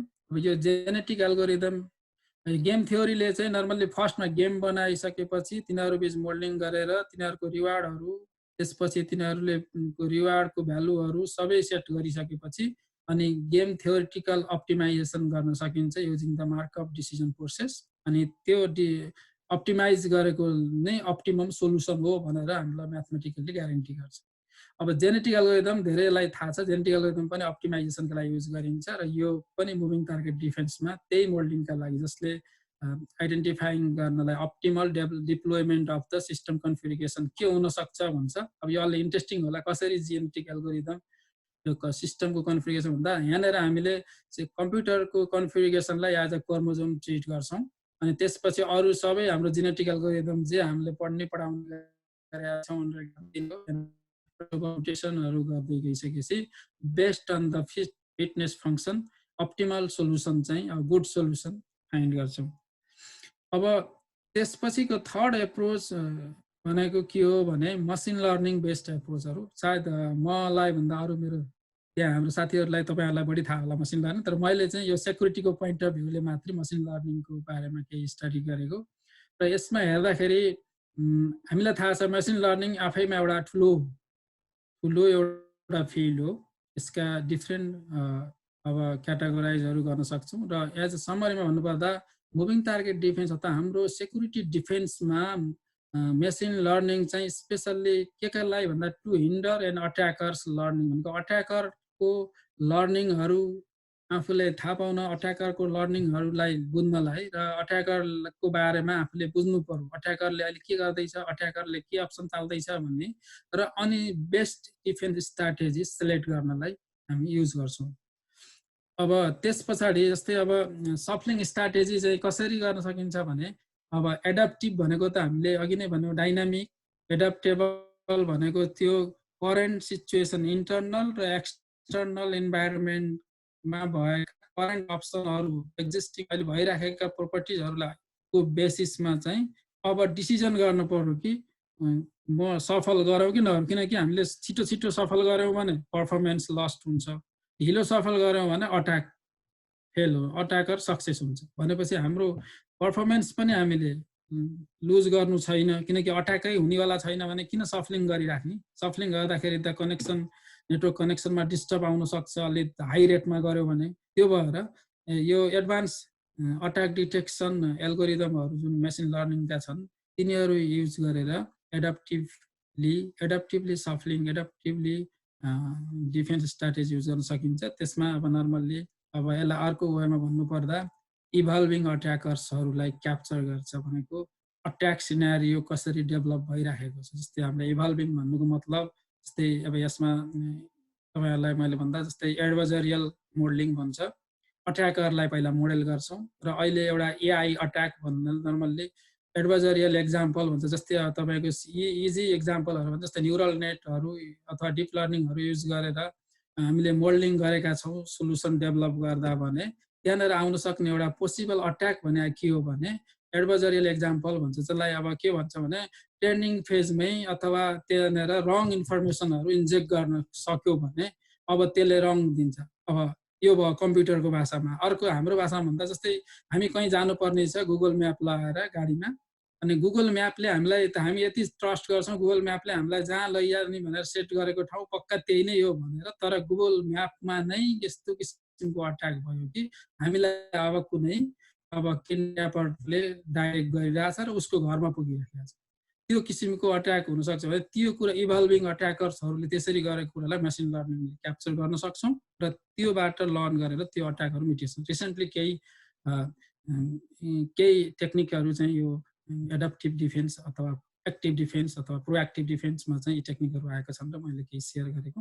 र अब नर्मल यसमा सबैलाई थाहा भएको हो हाम्रो मेसिन लर्निङ भन्दा बित्तिकै एसोसिएसन, क्लासिफिकेसन, यस्ता क्लस्टरिङका के क्लासिफिकेसन पछि रिग्रेसन यिनीहरू बेसिक टेक्निक हुन्। यहाँनिर नर्मल्ली बढी युज हुने भनेको क्लासिफिकेसन। अट्याकर हो कि नर्मल युजर हो त्यो द्याट्स आवर कन्सर्न होइन। नर्मल युजर हो भने त्यसलाई डिफेन्स प्रोटेक्सन गर्नु पर्यो, अट्याकर हो भने त्यसलाई हामीले अब रोक्नु पर्यो, थाहा पाउनु पर्यो। त्यो भएर क्लासिफिकेसन युज गरिन्छ र यसको साथसाथमा अब यसलाई मोर बढी एकुरेट चाहिँ हामीले रिइन्फोर्समेन्ट लर्निङ युज गरिन्छ। नर्मल्ली रिइन्फोर्समेन्ट लर्निङ आफैमा फेरि एउटा ठुलो मार्कअप चेन बेस्ड एउटा एप्रोच हो। त्यो युज गरे दिनेहरू चाहिँ अहिलेको नर्मल पपुलर। अब रिइन्फोर्समेन्टमा पनि मल्टी एजेन्टहरू, अब डिप रिइन्फोर्समेन्ट लर्निङहरूको डिफ्रेन्ट भर्जनहरू छन्। म योभन्दा धेरै डिटेल यी तीनवटा एप्रोचमा चाहिँ जान चाहिनँ अहिले, किनकि यी एप्रोच जति एक्सप्लेन गरे पनि नसकिने हुन्। मैले जस्ट तिनीहरूको concept how we can use in defence भन्ने कुरामा मात्रै डिस्कस गरेँ। ओके, र त्यसपछि म थोरै यो एउटा स्लाइड म सक्ने स्लाइड हो सेक्युरिटी गेम। अघि मैले कुरा गरेँ यो इन्ट्रेस्टिङ पनि छ, त्यो भएर मैले स्लाइड राखेको। आफूले गरेको कुरा केही सेयर गरौँ, टेक्निकल कुरालाई अहिले यहाँ नदेखाइकन भनेर मैले। तपाईँहरूलाई लाग्ला गेम थ्योरी भने के हो भन्दा यसलाई मैले बुझेको र नर्मल अरूहरूले पनि डिफाइन गरेको छ एउटा म्याथमेटिकल एप्रोच हो। यो हायर लेभलमा गएपछि हामीले म्याथमेटिकल्ली एब्स्ट्र्याक्ट गर्छौँ, मोडल बनाउँछौँ जे कुरालाई नि। अनि यसले के गर्नका लागि भन्दा लिमिटेड सेक्युरिटी रिसोर्सहरू छ हामीसँग र त्यसलाई म्याक्सिमाइज गर्नुपर्ने हुन्छ। अनि म्याक्सिमाइज गरेर अनि त्यो इफेक्टिभली युज गर्न सक्नु पर्यो। त्यो कुराका लागि यसले हेल्प गर्छ। र अर्को यसले के अभोइड गर्छ भने प्रेडिक्टेबिलिटी। हाम्रो मुभिङ टार्गेट डिफेन्सका लागि सबभन्दा इम्पोर्टेन्ट भनेको चाहिँ हाम्रो डिफेन्स टेक्निक चाहिँ सकेसम्म अनप्रेडिक्टेबल बनाउनुपर्छ ताकि अट्याकरले गेस गर्नै नसकोस् है। त्यो भएर प्रेडिक्टेबिलिटीले एभोइड गर्छ। अनि त्यसपछि यसले रेन्डमाइजेसन युजिङ आर्टिफिसियल इन्टेलिजेन्स टेक्निक भनेको हामी त्यहाँनिर पनि लर्निङदेखि लिएर सबै टेक्निकहरू र लर्न गरिएको कुरालाई नि फेरि फर्दर इन्हान्समेन्ट गर्नलाई स्ट्याटिस्टिकल जुन रेन्डमाइजेसन युज गर्छौँ। अब म त्यो अहिले धेरै डिटेल कुरा गएन। र अनि डिफ्रेन्ट टार्गेटहरू त्यो एडभर्जरीको रियाक्सन के हुनसक्छ त, अट्याकर एडभर्जरी भनेको अट्याकरको त्यो टार्गेट सिस्टमहरूमा चाहिँ रियाक्सन के हुनसक्छ भन्ने कुराहरू चाहिँ यसले मोडेल गर्नलाई यसले हेल्प गर्छ। सेक्युरिटी गेमलाई नर्मल्ली दुईटा पार्टमा डिभाइड गरिन्छ। एउटा गेम भनेको हामीलाई थाहा छ प्लेयर हुन्छ, सेट अफ प्लेयर। अब हाम्रो कन्टेक्स्टमा अट्याकर एउटा प्लेयर होला, डिफेन्डर अर्को प्लेयर होला। अब धेरै अट्याकर छ भने धेरै प्लेयर्स अट्याकर क्याटेगोरीमा पर्ला। डिफेन्डर एउटा छ कि धेरै छ त्यो हुनसक्छ। र अनि अर्को कुरो गेमलाई यदि अप्टिमाइज गरिएन भने सधैँ हारिन्छ। र अब यो साइबर सेक्युरिटीमा हार्ने गेमलाई हामी गेम थ्योरी भन्दैनौँ है। हार्ने गेमहरू हुन्छन्, गेममा त एउटाले जित्ने एउटाले हार्ने हो। तर साइबर सेक्युरिटीमा हामीले गेम डिजाइन गर्दा सधैँ सकेसम्म हाम्रो अप्टिमाइज गर्ने भने त्यही हो, सधैँ हुन्छ भन्ने छैन त्यस्तो। तर अप्टिमम के हुन पर्यो भने गेम डिफेन्डरले जित्नु पर्यो। यस्तो स्ट्राटेजी ती डिफेन्डरको फेभरमा चाहिँ अप्टिमाइज गरिन्छ। त्यो यो दुईटा गेम र अप्टिमाइजेसन मिलाएर सेक्युरिटी गेम फर्म गरिन्छ। अब यस्ता गेमका टाइपहरू धेरै छन्। मैले अब यसलाई रिपिटेड गेम भनेको अट्याकरको बिहेभियर चाहिँ हामी रिपिटेड छ कि छैन, नन रिपिटेड भनेर डिभाइड गर्छौँ। जेरो सम भनेको अब यो रिवार्डको भ्यालु जेरो हुन्छ भनेको अट्याक हुँदा र नहुँदाका कुराहरू। अनि त्यसपछि अट्याकर र डिफेन्डर बिचले गेन गर्ने रिवार्डको टोटल रिवार्डका कुराहरूमा हुन्छ। कम्प्लिट अब सिस्टमको बारेमा अट्याकरलाई कम्प्लिट इन्फर्मेसन थाहा छ भने, जस्तै लाइक एन इन्साइडरलाई कम्प्लिट थाहा हुनसक्छ भन्ने एजुम गऱ्यौँ भने त्यस्तो र इन्कम्प्लिटको कुराहरू हुन्छ। अनि अट्याक यो गेमहरू कोअपरेटिभ अथवा कम्पिटेटिभ भन्ने हुन्छ। कोअपरेटिभ भनेको चाहिँ जुन प्लेयर एजुम गरेका छौँ एजेन्टहरू हुन्, ती एजेन्टहरू चाहिँ एक आपसमा कम्युनिकेट गर्छन् भने तिनीहरू कोअपरेटिभ हुन्। इन्फर्मेसन सेयर गर्छन् भने कोअपरेटिभ हुन्। इन्फर्मेसन सेयर गर्दैनन् भने तिनीहरू कम्पिटेटिभ हुन्। अनि अब स्ट्याटिक र डाइनामिक जहाँ पनि आउँछ यो गेम चाहिँ। अब रन टाइममा हाम्रो गेम कोही बेलामा मोडेलको प्यारामिटरको भ्यालुहरू चाहिँ चेन्ज भएको कुरा एक्सेप्ट गर्छ भने त्यसलाई हामी डाइनामिक भन्छौँ, होइन भने static. Markup game one of the most popular, जसमा हामी मार्कअप चेन युज गरेर गेम फर्मुलेट गर्छौँ। बेजियन अथवा स्टेकल बोर्ड गेम भनेको चाहिँ पपुलर हुन्। बेजियनमा चाहिँ धेरैवटा प्लेयर भयो भने त्यसलाई हामी बेजियन गेम भन्छौँ। अनि त्यसपछि त्यहाँनिर बेजियन हाम्रो जुन स्ट्याटिसियन बेजियन छ त्यसको प्रोपर्टी पनि त्यहाँ इनहेरिट गरेर हुन्छ। त्यसपछि स्टेकल बोर्ड गेममा चाहिँ यो like follower and leader and follower जस्तो। अब लिडर भन्दा पोलिटिकल लिडरतिर नसोचौँ। लिडर भनेको चाहिँ हाम्रो डिफेन्डर सिस्टम चाहिँ सधैँ लिडर हुन्छ, अट्याकर सधैँ फलोवर हुन्छ, र डिफेन्डरले अब फलोवरलाई सधैँ विन गर्छ। त्यस्तो किसिमले गेम डिजाइन गर्छौँ। अब अट्याक ग्राफ भनेको एउटा मेरो इन्ट्रेस्ट यो अट्याक ग्राफ भनेको हामी ग्राफ युज गरेर त्यसमा अट्याक पाथहरू र पाथहरूबाट हुन सक्ने क्यालकुलेसनहरू युज गरेर गेम फर्मुलेट गरियो भने त्यसलाई अट्याक ग्राफ हुन्छ। यो त भयो केही गेमहरूको बारेमा। र अप्टिमाइजेसन मेथडहरू छ। सायद यो अब म्याथमेटिक्सको साथी कोही हुनुहुन्छ, अब डेटा साइन्समा पनि काम गर्नुभएको छ भने यी टर्महरू त्यहाँ पनि आउँछन्। जस्तै markup decision process one of the fundamental हो, जसमा हामी मिन म्याक्स स्ट्राटेजी एप्लाई गर्छौँ र अप्टिमाइज गर्छौँ। नास इक्विलिब्रियम भन्छ, यसमा प्योर अथवा मिक्स स्ट्राटेजी भन्ने हुन्छ। प्योर भन्यो भने एक्ज्याक्ट जे हो त्यही डाटा लिएर गऱ्यो भने, मिक्स भयो भने हामी रेन्डमाइज गर्छौँ। Normal one of the popular strategy भनेको मिक्स स्ट्राटेजी युज गर्छौँ। अनि स्ट्रङ अथवा विक भनेको अब यहाँनिर स्टेकेबल गेमको इक्विलिब्रियम एउटा कन्डिसन छ। त्यसमा स्ट्रङ भन्यो भने सधैँ लिडरले फलोवरलाई विन गर्ने नै कन्डिसन सेट गर्न सक्छौँ। कहिलेकाहीँ अब त्यसको प्यारामिटरमा चाहिँ स्ट्रङ कन्डिसन नराखेर विक कन्डिसन पनि सेट गर्न सक्छौँ। यो पनि प्योर अथवा मिक्स हुन्छ। अनि एक्जस्टिभ सर्च अनि ह्युरिस्टिक अप्टिमाइजेसन भनेका केही एप्रोचहरू छन्। यसमा हामीले ह्युरिस्टिक एप्रोच एप्लाई गरेर अप्टिमाइज गर्छौँ। अब यो भयो कि अप्टिमाइज र गेम फर्मुलेट गर्नलाई दुईटा कुराहरू चाहिन्छ। यो डायग्राम मैले अगाडिबाटै लिएको जहाँ डिफेन्स मेकानिजम र अट्याकर बिचको गेम हो। हामीले जुन पनि अब हायर लेभलमा रिसर्च गर्ने भने अब त्यसमा डिफेन्डिङ सिस्टमले डिफेन्डरले अट्याकरलाई विन गर्नुपर्ने हुन्छ। Okay, these are the some reference. Okay, thank you. मैले छिटै सकेँ कि कति टाइम लिएँ थाहा छैन, मैले छिटो बोल्छु। अब तपाईँहरूको थ्याङ्क यू दिल्ली सरलाई धेरै धेरै धन्यवाद। अब क्वेसन केही छ भने क्वेसन एन्सर सुरु गरौँ। कति क्वेसनहरू छ भने अब सोध्न सक्नुहुन्छ। यहाँ एउटा क्वेसन थियो।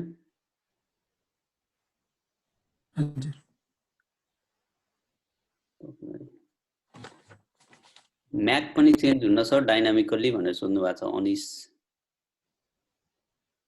ओके, म्याक चेन्ज हुन्छ, मैले त्यही भएर म्याक एड्रेस चेन्ज गर्ने पनि एउटा टेक्निक लिस्ट चाहिँ गरेको छु होइन। तर म्याकको चेन्ज भनेको विथिन द नेटवर्क मात्रै हुन्छ, काम गर्छ। आउटसाइडर अट्याकर कन्सिडर गर्दाखेरि चाहिँ म्याकले काम नगर्ने हुनाले इनसाइड एसटिएनमा हामीले मात्रै हेऱ्यौँ भने यदि म्याक लेभललाई हायर लेयरको प्रोटोकल युज नगर्ने हो भने म्याकलाई पनि सफलिङ गर्न सकिन्छ, एकदम हो, म्याक चेन्ज गर्न मिल्छ। तर यहाँनिर हाम्रो सफलिङमा चाहिँ के हो भने दुईटा एप्रोच हुन्छ, भएको जे हो त्यो म्याक चेन्ज गरेर रिराइट गर्ने भन्न खोजेको होइन हामीले। किन भन्दा यो रिसर्चले नयाँ एउटा लेयर थप्छ जहाँनिर हाम्रो भइराखेको म्याकलाई हाइड गरिन्छ र त्यो म्याकलाई अर्को म्याक बनाएर पठाइन्छ, ताकि अट्याकरले चाहिँ म्याक आइडेन्टिफाई गरेर, जस्तै डाइरेक्ट कनेक्सन पिसीहरू कम्युनिकेट गर्न पर्यो भने हामीलाई आइपी चाहिन्छ भन्ने छैन, यहाँ म्याकले पनि काम गर्छ। त्यो भएर म्याक जस्तै हाम्रो डिफल्ट नेटवर्क एसटिएन सेटिङमा हेऱ्यौँ भने म्याकले काम गर्ने हो। यदि कस्टमाइज गरेका छैन प्रोटोकल, ओपन फ्लो प्रोटोकल भने म्याक नै काम गर्छ। त्यस्तो केसमा चाहिँ म्याकलाई भर्चुअल बनाइदियो भने कुनै पनि युजरले त्यो म्याकसँग बाइन्ड भएको आफ्नो पिसीको आइडी जुन म्याकसँग बाइन्ड भएको छ त्यसको म्यापिङ्स मिल्यो भने जान्छ प्याकेट, नभए जान्न। उसको क्वेसन चाहिँ मलाई ठिक छ, म्याक पनि युज गर्न सकिन्छ, म्याक पनि चेन्जेबल छ। हाम्रो कन्सेप्टमा चाहिँ त्यहाँ फिजिकल एड्रेसलाई नै हामी उडाउने होइन कि त्यसलाई म्याप गरेर अर्को एड्रेस चाहिँ राख्ने।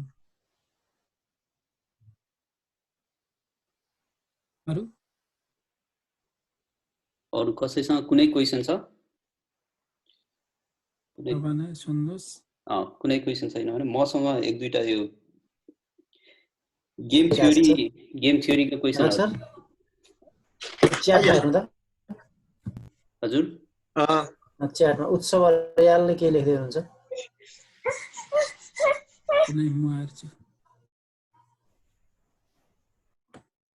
उत्सव अर्याल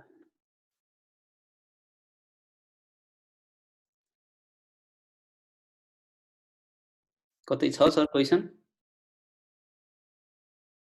एउटा क्वेसन मलाई पनि सोध्नु मन लागेको थियो। हजुर हजुर हजुर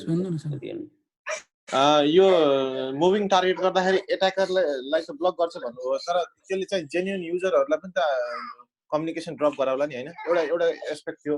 अनि अर्को क्वेसन चाहिँ यो अहिले जुन यो सेक्युरिटीको लागि यो ब्लक चेनको आइडियाहरू आइरहेछ त्यो चाहिँ कतिको एप्लिकेबल छ सर? कसरी त्यो यसमा उ गर्न सकिन्छ, मिलाउन सकिन्छ, के छ त्यसमा?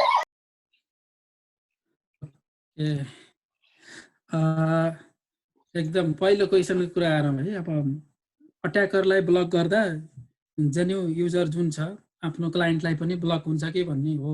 अफकोर्स यदि त्यहाँनिर क्लाइन्ट्सलाई कुनै पनि प्रोटोकल थाहा छैन, जस्तै अहिले तपाईँले हामीसँग यहाँ कनेक्ट हुनलाई चाहिँ तपाईँलाई एउटा सिम्पल इक्जाम्पल दिएको मैले, एउटा लिङ्क दिएपछि त्यो लिङ्कबाट लगइन गर्नु पर्यो भन्नुको मतलब you are authorize to enter in this session भने जस्तै आफ्नो जेन्यु युजरसँग एउटा प्रोटोकल हुन्छ।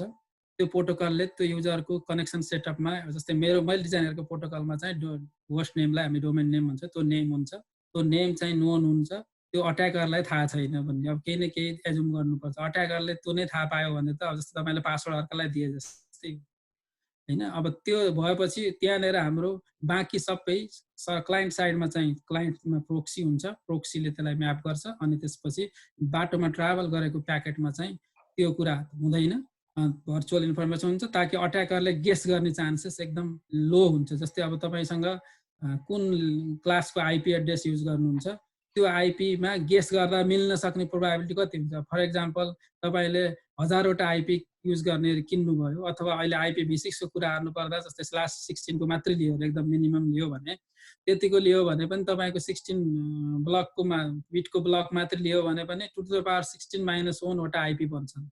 भनेपछि त probability of identifying the IP होइन, फर्स्ट एटेम्पमा आइडेन्टिफाई गर्न सक्ने भनेको 1/2⁻16 - 1 जस्तो पुग्यो। सेकेन्डमा अलि घट्ला, थर्डमा अलि घट्ला, तर फेरि केही समयपछि फेरि के हुन्छ भने त्यो अघिको आइपी पनि रहिरहेको छैन, चेन्ज हुन्छ। त्यसले गर्दा अट्याकरलाई चाहिँ एकदम इरिटेसन हुन्छ, जति पटक एटेम्प गरे पनि पाउँदैन। त्यो भयो।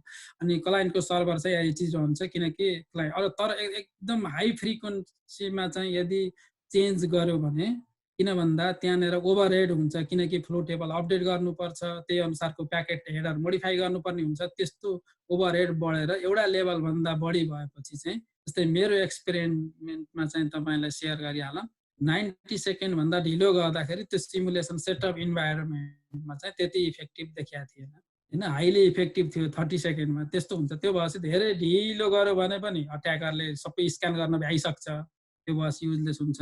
धेरै छिटो गर्यो भनेदेखि के हुन्छ, अट्याकर कनेक्सन ब्लक हुन सक्छन्, अट्याकर आफ्नै युजरले पनि नगर्न सक्छन्। यो अब चाहिँ त्यहाँनिर कुरा क्लियर भयो होला। म्यापिङ गर्ने हुनाले अरू प्रब्लम हुँदैन। अब ब्लक चेनको कुरा गर्दा, हुन त ब्लक चेन र यो टपिक अलिकति फरक छ, त्यही पनि म ब्लक चेनको बारेमा यसो केही अलिकति स्टडी मात्रै गरेको हिसाबले ब्लक चेन र यो एप्रोच ब्लक चेनमा कहाँ फिट गर्न सकिन्छ भनेर मैले पनि सोचिरहेको छु, तर यो अहिलेसम्म कुनै पनि काम गरेका छैनन् त्यसमा। ब्लक चेन टेक्नोलोजी चाहिँ सेक्युरिटीमा कसरी युज गर्न सकिन्छ भन्ने प्रश्नमा तपाईँको ब्लक चेनमा पियर टु पियर नेटवर्क हो, तपाईँ फन्डामेन्टल्ली थाहा पाउनु पर्यो। अनि त्यसमा चाहिँ के हुन्छ भने, जस्तै सेन्डरले केही कुरा अथवा नर्मल ट्रान्जेक्सनको एक्जाम्पल दिनुभयो भने, ट्रान्जेक्सन पठाउँदाखेरि त्यो कसरी सेक्योर हुन्छ त? पियर टु पियरमा त झन् कसैको कन्ट्रोलै हुँदैन। जस्तै हाम्रो टुणी खेलमा गएर बसे यस्तो हो, टुणी खेलमा बस्यो मान्छेलाई अब के सेक्योर भन्ने के नट सेक्योर भन्ने यस्तो। यस्तोमा चाहिँ के हुन्छ भने त्यहाँनिर डिफ्रेन्ट, जस्तै अहिले हेर्दा अहिले त्यसभित्र आएको जल्दो बल्दो टपिक भनेको जेरो प्रुफ होइन, जेरो नलेज प्रुफ भन्ने कन्सेप्ट जस्तो भनेको एउटाले अर्कोलाई भेरिफाई गर्ने हो। भेरिफाई गर्दाखेरि चाहिँ अहिलेसम्म एक्जिस्टिङ ह्यास बेस्ड जुन हाम्रो जुन टेक्निक छ त्यो हो। अब क्वान्टम कम्प्युटर आइसकेपछि चाहिँ त्योले काम नगर्ने देखिरहेछ। तर त्योभन्दा पहिलालाई चाहिँ तपाईँको ब्लक चेनमा निश्चित 51% ग्यारेन्टी भयो भने हामी सेक्योर मान्छौँ कि कन्सियसनेसमा चाहिँ। कन्सियसनेस भन्ने हुन्छ, कन्सियसनेस भनेको चाहिँ यो ट्रस्ट गर्ने कुराहरू हो। अनि त्यसपछि इन्क्रिप्सन डिक्रिप्सन भनेको फेरि कम्पिटिसन पार्ट चाहिँ छुट्टै हो। त्यो भए दुईवटा लेयर हुन्छ ब्लक चेनमा। हामीले सेक्युरिटीको पोइन्ट अफ भ्यूमा हेर्दा एउटा तपाईँको कन्सियसली तपाईँ र म कम्युनिकेट हुनुभन्दा पहिला हुनसक्ने कुरा, अनि त्यसपछि त्यो सेटअपको कुराहरू आउँछ, त्यो कन्सियसनेस प्रोटोकलले गर्ने काम गर्छ, त्यहाँ पनि सेक्योर चाहिन्छ। त्यसपछि अर्को चाहिँ अब त्यो कम्पिटिसन पनि सेक्योर हुनु पर्यो, त्यहाँनिर डिजिटल सिग्नेचरै युज भइरहेछ अहिलेसम्म हेर्दा। अब यी एक्जिस्टिङ डिजिटल सिग्नेचरहरूले त्यहाँ काम नगर्ने देखेर अब क्वान्टम डिजिटल सिग्नेचर अथवा पोस्ट क्वान्टम डिजिटल सिग्नेचरको रिसर्च भइरहेछ, ताकि अब केही वर्षमा क्वान्टम कम्प्युटर आयो भने त्यो सबै हाम्रो अहिलेको भएको पब्लिक की क्रिप्टोग्राफीको जुन हामी पिकेआई भन्छौँ, त्यो पिकेआई चाहिँ केही क्षणमै अट्याक गर्न सक्छ। त्यो प्रुभ गरिसके होइन। त्यो भएको भएर ब्लक चेनमा जानलाई त्यो चाहिन्छ नै। ब्लक चेन भनेकोले अब त्यही भएर ब्लक चेन र post quantum cryptography are interrelated research भइराखेका छन् अहिले। अब त्योभन्दा बढी मैले ब्लक चेनको धेरै कुरा नगरौँ होइन। ब्लक चेनमा यो एप्रोचसँग त मैले अहिले लिङ्क गरेँ होइन, किनकि अहिलेसम्म कुनै पनि, किनभने यो एप्रोच आफैमा हामीले भन्छौँ नि प्योर सेक्युरिटी नभइकन एउटा सेक्युरिटीको अल्टरनेटिभ एप्रोच हुनु टार्गेट भनेको।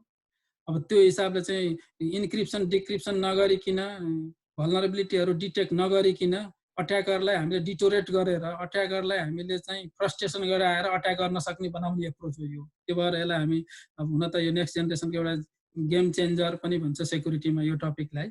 अब त्यो ब्लक चेनमा पनि यसको युज गर्न सकिएला, तर मैले यसलाई लिङ्क चाहिँ अहिले नै गरिनँ, किन भन्दा अब कहाँ कसरी फिट गर्न सकिन्छ भन्नलाई मलाई ब्लक चेनलाई जसरी मैले एसटिएनलाई अलिकति स्टडी गरेपछि यो एप्रोच एसटिएनमा गऱ्यो भने यस्तो हुन्छ भनेर गरे जस्तै ब्लक चेनमा स्टडी गर्नुपर्ने हुन्छ। मैले जानेको चाहिँ त्यो। हेलो हजुर। हस् सर, धन्यवाद। हेलो हजुर। म चाहिँ रूपेन्द्र होइन सर, म चाहिँ सरको विद्यार्थी पनि हुँ। अनि एउटा क्वेसन थियो सर, सरले जुन चाहिँ एसटिएन कन्ट्रोलर भन्नुभयो नि सर, यो एसटिएन कन्ट्रोलर चाहिँ यो नेटवर्कमा हामीले एउटा मोडलको रूपमा यो जसरी हामीले आइडिएस र आइपिएस जसरी हामीले अहिले इम्प्लिमेन्ट गरिरहेछौँ त्यसरी नै यो एसटिएन कन्ट्रोलर भनेको चाहिँ कस्तो, यो हार्डवेयर बेस्ड डिभाइस हो कि यो सफ्टवेयर बेस्ड डिभाइस हो कि कस्तो हो भन्नु खोजेको। ओके रूपेन्द्रलाई पहिला त्यसलाई बुझाउनलाई पहिला हाम्रो मैले कन्भेन्सनल नेटवर्क भन्ने टर्म युज गर्छु। त्यो भनेको एक्जिस्टिङ नेटवर्क है। एक्जिस्टिङ नेटवर्कमा डोमेन कन्ट्रोलर भन्ने टर्म थाहा छ है माइक्रोसफ्टको डोमेन कन्ट्रोलर भन्छ त्यसले के गर्छ त्यो डोमेनलाई कन्ट्रोल जस्तै अब त्यो डोमेन युजर बनाइदिइसकेपछि त्यो युजरले जुन पिसिआर लगइन गरेर ल्याउने अब उसको यो युजरले रुलहरू त्यही अनुसार एप्लाई गरे जस्तै अब एसटिएनमा पनि कन्ट्रोलर भनेको एउटा प्रोग्राम हो जस्तै डोमेन कन्ट्रोलर भनेको मेसिनमा त राख्नु पर्यो तर त्यो मेसिनभित्रको एउटा सर्भिस हो कि होइन त्यस्तै जस्तो एसटिएनमा पनि कन्ट्रोलर भनेको एउटा कुनै पनि मेसिनभित्रको एउटा चाहिँ सर्भिस हो त्यो जहाँ पनि हुनसक्छ उही नेटवर्क पेरिमिटरभित्र हुन नि सक्छ त्यो नेटवर्क पेरिमिटरभन्दा बाहिर सेक्योर कनेक्सनबाट कनेक्सन गरेर राख्न पनि सकिन्छ र अब त्यो डोमेन एसटिएन कन्ट्रोलरका लागि चाहिँ स्पेसल प्रोग्राम हो जस्तै अब ओपन फ्लो के अरे अब ओपन फ्लो भन्ने प्रोटोकल एसटिएनमा रन हुन्छ है ओपन फ्लो भनेको एसटिएनको फन्डामेन्टल प्रोटोकल हो अनि त्यो ओपन फ्लोले के गर्छ भने एसटिएन स्विच र एसटिएन कन्ट्रोलर बीचको सबै कनेक्सनहरू म्यानेज गरिदिने काम गर्छ त्यसरी त्यो कन्ट्रोलर जहाँ भए पनि ओपन फ्लोले कनेक्सन गर्ने काम गर्छ अब त्यो कन्ट्रोलर भनेको सफ्टवेयर हुनाले हामीले जस्तै अब डिफ्रेन्ट कन्ट्रोलरहरू गनेर नसकिने कन्ट्रोलरहरू छन् आफ्ना आफ्ना डिफ्रेन्टका जस्तै अब नयाँ टेक्निक इम्प्लिमेन्ट गर्न पर्यो भने कन्ट्रोलर मोडिफाई गर्न पाइन्छ कि किनकि कन्ट्रोलरमा प्रोग्रामिङ कुराहरू थप्ने हो र प्रोग्रामिङ कुराहरू थपेको अब हार्डवेयरमा चाहिँ स्विचमा इजिली एक्जिक्युट गर्न सकिन्छ त्यही भएर एसटिएन मोर फ्लेक्सिबल अनि त्यसपछि एन्ड प्रोग्रामेबल भएको कारण चाहिँ त्यो प्रोग्रामिङ फिचर्स एपिआई चाहिँ दियो एपिआई युज गरेर जस्तै अब जाभा युज गरेर तपाईँले कन्ट्रोलरको प्रोग्रामिङ गर्न सकिन्छ त्यो हिसाबले चाहिँ अब फ्लो लाइट भन्ने छ होइन अनि त्यसपछि धेरै किसिमकाहरू छन् रुयो भन्ने छ ओन्टो भन्ने छ त्यसै गरी अन्टो पछि चाहिँ डिफ्रेन्ट किसिमका कन्ट्रोलरहरू छन् कोही पाइथन बेस्ड छन् कोही जाभा बेस्ड छन् स्पेसल्ली है अब चाहिँ बुझ्यो होला कन्ट्रोलर भनेको चाहिँ एउटा सर्भर जस्तै हो भनेर सम्झौँ अनि सर यसमा पनि हामीले यो जुन चाहिँ कन्ट्रोलर भन्नुभयो यसलाई पनि अब हामीले आइपी बेस्ड मानेर आइपीले कन्ट्रोल आइपी राखेर नै यसले कन्ट्रोल गर्ने हो कि यो अब सपोज डिएनएस सर्भर भनेर जसरी सबै उसले नेमहरू कन्ट्रोल गरिरहेको छ हैन सर यो डिएनएसलाई चाहिँ यसले कन्ट्रोल गर्ने डिएनएस सर्भर त्यो एप्लिकेसनको सर्भर हो कन्ट्रोलर भनेको नेटवर्कको एप्लिकेसन भन्दा तल हो हैन जस्तै ट्रान्सपोर्ट लेयर सम्झ मैले एसटिएनमा अनि त्यसपछि कन्ट्रोल लेयरै हो त्यो छुट्टै लेयरै कन्ट्रोल हो अब त्यो कन्ट्रोलर कस्तो हुन्छ भने अलिकति इन्ट्रेस्टिङ कुरा के छ भने हाम्रो पहिलाको नेटवर्कमा प्रिडिफाइन प्रोटोकलै युज गर्नुपर्ने हुन्छ ताकि माइक्रोसफ्टको प्लेटफर्म युज गर्यौँ भने माइक्रोसफ्टको त्यहाँ प्रोटोकल छ त्यसलाई हामीले इनेबल गर्छौँ र त्यो सर्भिस युज गर्छौँ तर अब जब एसटिएन आइसकेपछि प्रिडिफाइन कन्ट्रोलर युज गरेर बिजनेसमा युज गर्ने हो अब रिसर्चमा चाहिँ हाम्रो केसमा चाहिँ हाम्रो ल्याबमा हामीले यो मैले अहिले डिस्कस गरेको फर्स्ट पेपर जुन छ एफआरपिएम त्यसका लागि कन्ट्रोलर डेभलप गर्यो कन्ट्रोलरलाई हामीले कस्टमाइज कन्ट्रोलर भनेको थियौँ होइन एफआरपिएम कन्ट्रोलर जसले चाहिँ त्यो कोड नै सबै मोडिफाई गरेर तर अब त्यसरी चाहिँ अनि इम्प्लिमेन्ट गर्न सकिन्छ इम्प्लिमेन्ट गर्ने पनि दुईटा हुन्छ एउटा फर्स्टमा चाहिँ इमुलेटर युज गरेर इम्प्लिमेन्ट गर्न सकिन्छ जस्तै मिनिनेटहरू युज गर्यो भने हुन्छ मिनिनेटमा चाहिँ एक्ज्याक्टली टेस्ट बेड जस्तै हुन्छ कोड पनि त्यही हो मात्र इमुलेटर हो अब त्यसपछि रियल टेस्ट बेडमा कन्भर्ट गर्न सजिलो हुन्छ त्यो भएर अब यसरी बुझौँ कि आइपी हुन्छ कन्ट्रोलरको पनि सबै हुन्छ एउटा कम्प्युटरै हो जोसँग चाहिँ कन्ट्रोल प्रोग्राम इन्स्टल गरिएको छ त्यो कन्ट्रोल प्रोग्राम चाहिँ हामीले डेभलप गर्न सकिन्छ मोडिफाई गर्न सकिन्छ okay okay thank you sir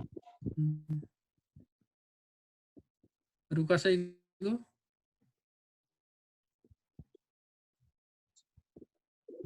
एउटा क्वेशन देखेको थिएँ अनिस कुन टुल युज गर्नु भएको छ ल्याबमा भन्नु भएको छ इम्प्लिमेन्टेसन गर्नलाई हामीले चाहिँ युज गरेको मैले अघि अलिअलि त भनिसकेँ जस्तै फर्स्टमा मोल्डिङ गरिसकेपछि कोडिङको लागि चाहिँ मिनिनेट बेस्ड फर्स्टमा हामीले यसलाई प्रुफ अफ कन्सेप्ट भेरिफाई गऱ्यौँ स्टिल अहिले पनि कतिपय कामहरू भइरहेछ यसको अनि त्यसपछि पाइथनको एपिआईहरू युज गर्न पाइन्छ अनि एक्जिस्टिङ एसटिएन कन्ट्रोलर हाम्रो ल्याब क्रिएट गर्नलाई मात्रै भनेको मिनिनेटका होस्टहरू क्रिएट भइसकेपछि त्यो प्रोटोकल युज गर्नलाई मात्रै युज गरिन्छ भने हामीले आफैले चाहिँ कन्ट्रोलर डेभलप गरौँ त्यही भएर त्यसले त्यो हाम्रो डेभलप कन्ट्रोलरले एक्जिस्टिङ कन्ट्रोलरलाई एक्सटेन्ड गरौँ जस्तै एउटा प्रोग्रामलाई अर्को प्रोग्रामले एक्सटेन्ड गरे जस्तै र अनि हाम्रो फिचर्स चाहिँ त्यहाँ थप्न पाइयो ताकि इन्कमिङ सबै प्याकेट्सहरू रिसिभ गरेर त्यो प्याकेटमा चाहिँ आइपी एड्रेसहरू चेन्ज गर्नुपर्ने थियो हामी। त्यो भएर आइपी एड्रेसमा म्यापिङ गरेको एड्रेस चाहिँ चेन्ज गर्नु पर्थ्यो सर्टेन टाइम इन्टरभल पछि। त्यो हिसाबले चाहिँ चेन्ज गरेर अनि त्यसपछि त्यो एक्सपेरिमेन्ट सेटअप गर्ने र अनि अब स्क्यानर चाहिँ एउटा होस्टमा स्क्यानिङ टुल जस्तै एनम्याप टुल राखेर अनि त्यो एनम्याप टुलले चाहिँ नेटवर्कमा स्क्यान गर्ने। अनि यसलाई स्टडी गर्दा हाम्रो एकदम फन्डामेन्टल्ली बेस अब ग्राउन्ड रुट रियालिटी भन्छ, जस्तै अब गुड ओल्ड प्रिन्सिपल भन्ने कन्सेप्ट छ। हामीले पहिला चाहिँ केही युज नगरेको एसटिएन युज गऱ्यौँ जहाँ हाम्रो एप्रोच एप्लाई गरेका छैनौँ। सेम नेटवर्क छ, सेम सेटअप छ। अनि त्यसपछि त्यसको डेटाहरू राखिसकेपछि नेक्स्टमा हाम्रो एप्रोचलाई डिप्लोय गरिसकेपछि त्यही नम्बर अफ होस्ट, त्यही ब्यान्डविड्थ, त्यही हार्डवेयर त्यसैमा चाहिँ निकालेर अनि त्यही टुल युज गरेर स्क्यान गर्ने। त्यति नै टाइम गर्दाखेरि चाहिँ कति इन्फर्मेसन ग्यादर गर्न सक्यो, किनकि अहिलेका स्क्यानिङ टुलहरू एकदम सोफिस्टिकेटेड छन्। अघि मैले अट्याकरको टाइपको बारेमा भन्ने कारण चाहिँ त्यही हो, हाइली सोफिस्टिकेटेड अट्याकरहरू छन्। ताकि अब हामीले अहिले हेऱ्यौँ भने जस्तै क्लास सीको आइपी एड्रेस स्क्यान गर्न त तपाईँको 5 सेकेन्ड 10 सेकेन्डमा सर स्क्यान हुन्छ रेन्जमा दियो भने, होइन भनेपछि 10-20 सेकेन्डमा आइपी एड्रेस चेन्ज भएन भने त पत्ता लगाउन सकिने भइहाल्यो। हो त्यस्तो किसिमको इस्यु हुनाले अब हामीले आइपीको एउटा 1000वटा आइपी 10,000वटा आइपी हामीले चुज गरेका थियौँ। त्यो आइपी असाइन गरेर चाहिँ गरे हो। मेनली टुलको केसमा चाहिँ मिनिनेट बेस्ड चाहिँ हाम्रो पहिलो काम चाहिँ मिनिनेट बेस्ड। अब त्यस पछाडि चाहिँ यो प्रोजेक्ट हो मेरो, मैले काम गरेको, यो अरू युनिभर्सिटीसँगको पनि कोलाबोरेसन छ र स्टिल यो वर्क चाहिँ कोरिया र अस्ट्रेलियामा पनि काम भइरहेछ। यसै किन भन्दा मेरो ग्रुपमा अरू युनिभर्सिटीको कोलाबोरेटर पनि हुन्छ, त्यहाँ राइटरहरू हेर्नुभयो भने मैले लिड गरे पनि हाम्रो कम्बाइन प्रोजेक्ट थियो यो, र सपोर्ट चाहिँ युएस आर्मी रिसर्च ल्याबले चाहिँ सपोर्ट गरेका थियो। त्यो हिसाबले स्टिल यसलाई नै एक्सटेन्ड गर्ने कामहरू भइरहेका छन्। उनीहरूको अरू स्टुडेन्टहरूले फर्दर जस्तै एकजनाले मल्टिपल कन्ट्रोलर युज गरेर यसैलाई एक्सटेन्ड गरेको भर्खर मैले एउटा उसको पेपर पहिले पाएको थिएँ। त्यो भएपछि आफूले गरेको कामको अर्कोले एक्सटेन्ड गर्दा खुसी पनि लाग्यो। त्यो हिसाबले चाहिँ काम भएछ। अब टुल त जुन युज गर्न पनि सकिन्छ, जुन कन्ट्रोलर युज गरेर अनि त्यसलाई कस्टमाइज गर्न सकिन्छ।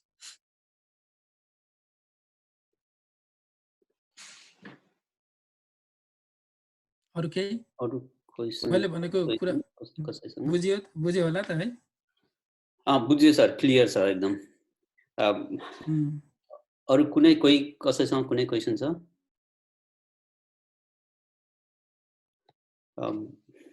मसँग एउटा क्वेसन, यो अप्टिमल सफ्टलिङ स्ट्राटेजी छ नि सर। हजुर, अप्टिमल सफ्टलिङ स्ट्राटेजीमा चाहिँ के हो कन्स्ट्रेन्ट मेन, कस्तो अप्टिमाइजेसन फङ्सन बनाउँदाखेरि के हुन सक्छ? ओके, एकदम तपाईँको क्वेसन त तपाईँले सोधेपछि पक्कै छ। अब यो अप्टिमल स्ट्राटेजी सिलेक्सन गर्ने काम यो अहिले पनि मुभिङ टार्गेटको एउटा प्रब्लमै हो, कसरी गर्ने भन्ने। बेसिकमा नर्मल्ली फिक्स्ड टाइम दिइन्छ भने अब जस्तै मेन त अट्याकरले सफ्टलिङ इन्टरभल टाइम लर्न गर्न नसकोस् भन्ने चाहिँ अब्जेक्टिभ है। अनि अट्याकरलाई चाहिँ कति टाइम इन्टरभलमा सिस्टम चेन्ज भइराखेको छ भन्ने थाहा पायो भने त अट्याक गर्न सकिहाल्छ। अब त्यो भएर अनि छिटो अट्याकरलाई यदि हामीले सफल गऱ्यौँ भने हाई सेक्युरिटी पाइन्छ, तर हाई सेक्युरिटीका लागि चाहिँ पर्फर्मेन्स फेरि डिग्रेड हुन्छ। त्यो भएर हाम्रो पर्फर्मेन्स र सेक्युरिटी यो दुईटा कुरामा चाहिँ ट्रेड अफ नै छ। यदि हाई सेक्युरिटी चाहियो भने पर्फर्मेन्स कम्प्रोमाइजमा चाहिँ कम्प्रोमाइज गर्नु पर्यो। अब ठिकैको ब्यालेन्स गर्ने हो भने त्यही भएर यो बिचको प्यारामिटर चुज गर्दाखेरि चाहिँ हामीले अब त्यहाँ त अप्टिमाइज गर्दा टेक्निकमा गेम थ्योरिटिकल एप्रोचमा चाहिँ मैले एटेम्प गरेको गेम थ्योरिटिकल एप्रोच थियो। इभन मैले त्यो सबै इन्क्लुड गरेर अब अझ पब्लिस गर्दैछु। त्यो गेम थ्योरिटिकल एप्रोचमा चाहिँ नर्मल्ली अट्याकरले इन्भाइरोमेन्टसँग चुज गरेर अनि यदि अट्याकरले हामीले मिक्सम्यान के अरे मिन म्याक्स प्रिन्सिपल एप्लाई गर्ने हो। अब त्यसमा चाहिँ त्यो प्यारामिटर भनेको अट्याकरले भल्नरेबिलिटी एनालाइसिस डिफेन्डरले गरिसकेपछि अट्याकरले त्यो कुन एक्सन चुज गर्दा त्यसको चाहिँ रिवार्ड कति आउँछ भन्ने निकाल्छौँ। अब मेन त तपाईँको गाउँठाउँमा हुँदा अट्याकरका रिवार्ड, अट्याकरका एक्सनहरू फाइन्ड आउट गरिसकेपछि डिफेन्डर साइडको मेन भनेको एउटा प्यारामिटर टाइम हो, इन्टरभल टाइम। अनि इन्टरभलका टाइमका साथसाथमा अरू रिसोर्सहरू जस्तै अब हामीले आइपी सफ्लिङ हेऱ्यौँ भने आइपी सफ्लिङमा आइपीको रेन्ज कति छ, अब तपाईँको कति समयपछि त्यो आइपी रिपिट हुन सक्छ, किन भन्दा आइपीमा हामीले पब्लिक आइपी युज गर्ने हो भने त हामीसँग अलि हाई कस्ट लाग्ला, प्राइभेट आइपी युज गर्ने हो भने जस्तै अब त्यसको केसमा अलि बढी धेरै रेन्जको युज गर्न पाइन्छ। फेरि प्राइभेट आइपी सबै खाले सर्भिसका लागि चाहिँ एप्रोप्रिएट हुँदैनन्, त्यो पनि एउटा कन्स्ट्रेन्ट छ। अर्को कुरो हाम्रो रिसोर्स सर्भिसेसहरू हाम्रो सिस्टममा कतिवटासम्म सर्भिसेस रन गर्ने, जस्तै अब एउटा सिस्टममा ले बढी सर्भिस अफर गर्यो भने अलिक त्यो सिस्टम मोर भल्नरेबल हुन्छ। त्यो भएर नम्बर अफ सर्भिसेस, त्यसपछि तपाईँको number of size of the address space, अनि त्यसपछि इन्टरभल टाइम, त्यसलाई हामी फ्रिक्वेन्सीमा पनि डिफाइन गर्छौँ नर्मल्ली, फ्रिक्वेन्सी अफ मल्टिप्लेक्सिङ, मेरो टर्ममा भन्दा मल्टिप्लेक्सिङ भन्छ एमटिडीको। अब त्यो मल्टिप्लेक्सिङ फ्रिक्वेन्सीलाई चाहिँ अप्टिमम फ्रिक्वेन्सीलाई अप्टिमम भनेको ढिलो गरेर so that the attack success probability चाहिँ कम हुनु पर्यो। हस्, थ्याङ्क यू सर। कुरो क्लियर गर्न सकिन्छ? क्लियर भयो सर, क्लियर भयो एकदमै। अब यो गेम थ्योरी जुन युज गर्नुभयो त्यसमा चाहिँ मेन त कस्तो टाइप कुन अल्गोरिदमहरू युज गर्नुहुन्छ? इक्विलिब्रियम कि मिन म्याक्स हो कि के हो? अहिले यसो अझ तपाईँलाई भन्नुपर्दा मैले यो वर्क पब्लिस गरेको नि छैन। त्यो कस्तो थियो भने अलि लामो वर्क थियो, मैले युज गरेको मिन म्याक्स हो। अनि त्यसपछि रिइन्फोर्समेन्ट ल जस्तै क्यू भ्यालुहरू कम्प्युट गर्ने हो होइन। त्यो भनौँ न क्यू भ्यालुजहरू मात्रै सिधै त्यो मार्कअप डिसिजन प्रोसेस युज गरेर अब त्यसको रिफाइनमेन्टहरू गर्न बाँकी। अझ जस्तै अहिले त्यसमा मात्रै गर्दा सधैँ अप्टिमल हुन्छ भन्ने छैन, कहिलेकाहीँ चाहिँ कस्तो हुन्छ भने नचाहिएको ओभरहेड आइरहेको पनि हुन्छ। त्यो ट्युनिङ गर्ने काम त बाँकी छ है। तर यो मैले मार्कअप डिसिजन प्रोसेस बेस्ड भएर अनि रिइन्फोर्समेन्टको पनि क्यू भ्यालुजहरू जस्तै अब त्यसको भ्यालु इटरेसन र पोलिसी इटरेसनमा कुन युज गर्ने भन्ने कन्फ्युज भएको थियो मलाई। मैले भ्यालु इटरेसन एप्लाई गरेर हेरेँ, पोलिसी गर्दा पनि हुँदो रहेछ। ती कुराहरू चाहिँ छन्। ए हस्, थ्याङ्क यू सर। अरू कसैसँग कुनै क्वेसन छ? तेज सर। सर म चाहिँ त्यही ठ्याक्कै सरले अघि त्यो गेम थ्योरीको कुरा गर्दाखेरिमा चाहिँ यसमा चाहिँ रेइन्फोर्समेन्ट लर्निङले चाहिँ अप्टिमाइज गर्न मद्दत गर्छ होला भन्ने चाहिँ लागिरहेको थियो होइन। ठ्याक्कै सरले त्यही कुरा गर्नु, अल्टिमेटली त्यो सरले कम मात्रै नगर्नु भएको रहेछ। अनि अर्को त्यो त सरको गेम थ्योरीमा भयो सर होइन। अब सरले जस्तो सिमुलेसन गर्दाखेरिमा चाहिँ एडभर्सरियल नेटवर्कको कुरा पनि गर्नुभएको थियो नि त। अहिले यो इमेज प्रोसेसिङमा चाहिँ इमेज कम्प्युटर भिजनतिर चाहिँ त्यो जेनेरेटिभ एडभर्सरियल नेटवर्क भनेर चाहिँ धेरै नै युज गरिरहेको हुन्छ होइन। त्यो टाइपको एल्गोरिदमहरू पनि अप्टिमाइजेसनको लागि यसमा पनि युज गर्न सकिन्छ कि जस्तो चाहिँ मलाई सरको कुरा सुन्दाखेरि लाग्यो। अब त्यसमा म स्पेसिफिक त छैन सर, मेरो अब खासै नेटवर्किङतिर त्यस्तो धेरै मलाई त्यस्तो जानकारी पनि छैन। होइन सर, त्यो मसिन लर्निङको पार्टमा त तपाईँलाई थाहा होला बढी अझ। मैले त जस्तै मैले डिस्कस मात्रै गरेको कुरा हुन् मसिन लर्निङको डिटेल। त्यो मार्कअप चेन युज गरेर गेम थ्योरी फर्मुलेट गरे हो, तर स्टिल अझ त्यो पनि मैले पब्लिस गरेको छैन। अरू कुरामा चाहिँ मसिन लर्निङका कुराहरूमा हामीले एउटा काम गरेका थियौँ कि मैले नै त्यसको मेन हेरेका थिएँ। सर्वे पेपर पब्लिस गरेका थियौँ, त्यसमा सबै जसो पेपरको आइडियाहरू कलेक्ट गर्ने परेर मैले अलिकति एडभर्सरियल एक्जाम्पलको अट्याकबाट इन्ट्रेस्टिङ लागेको थियो मलाई।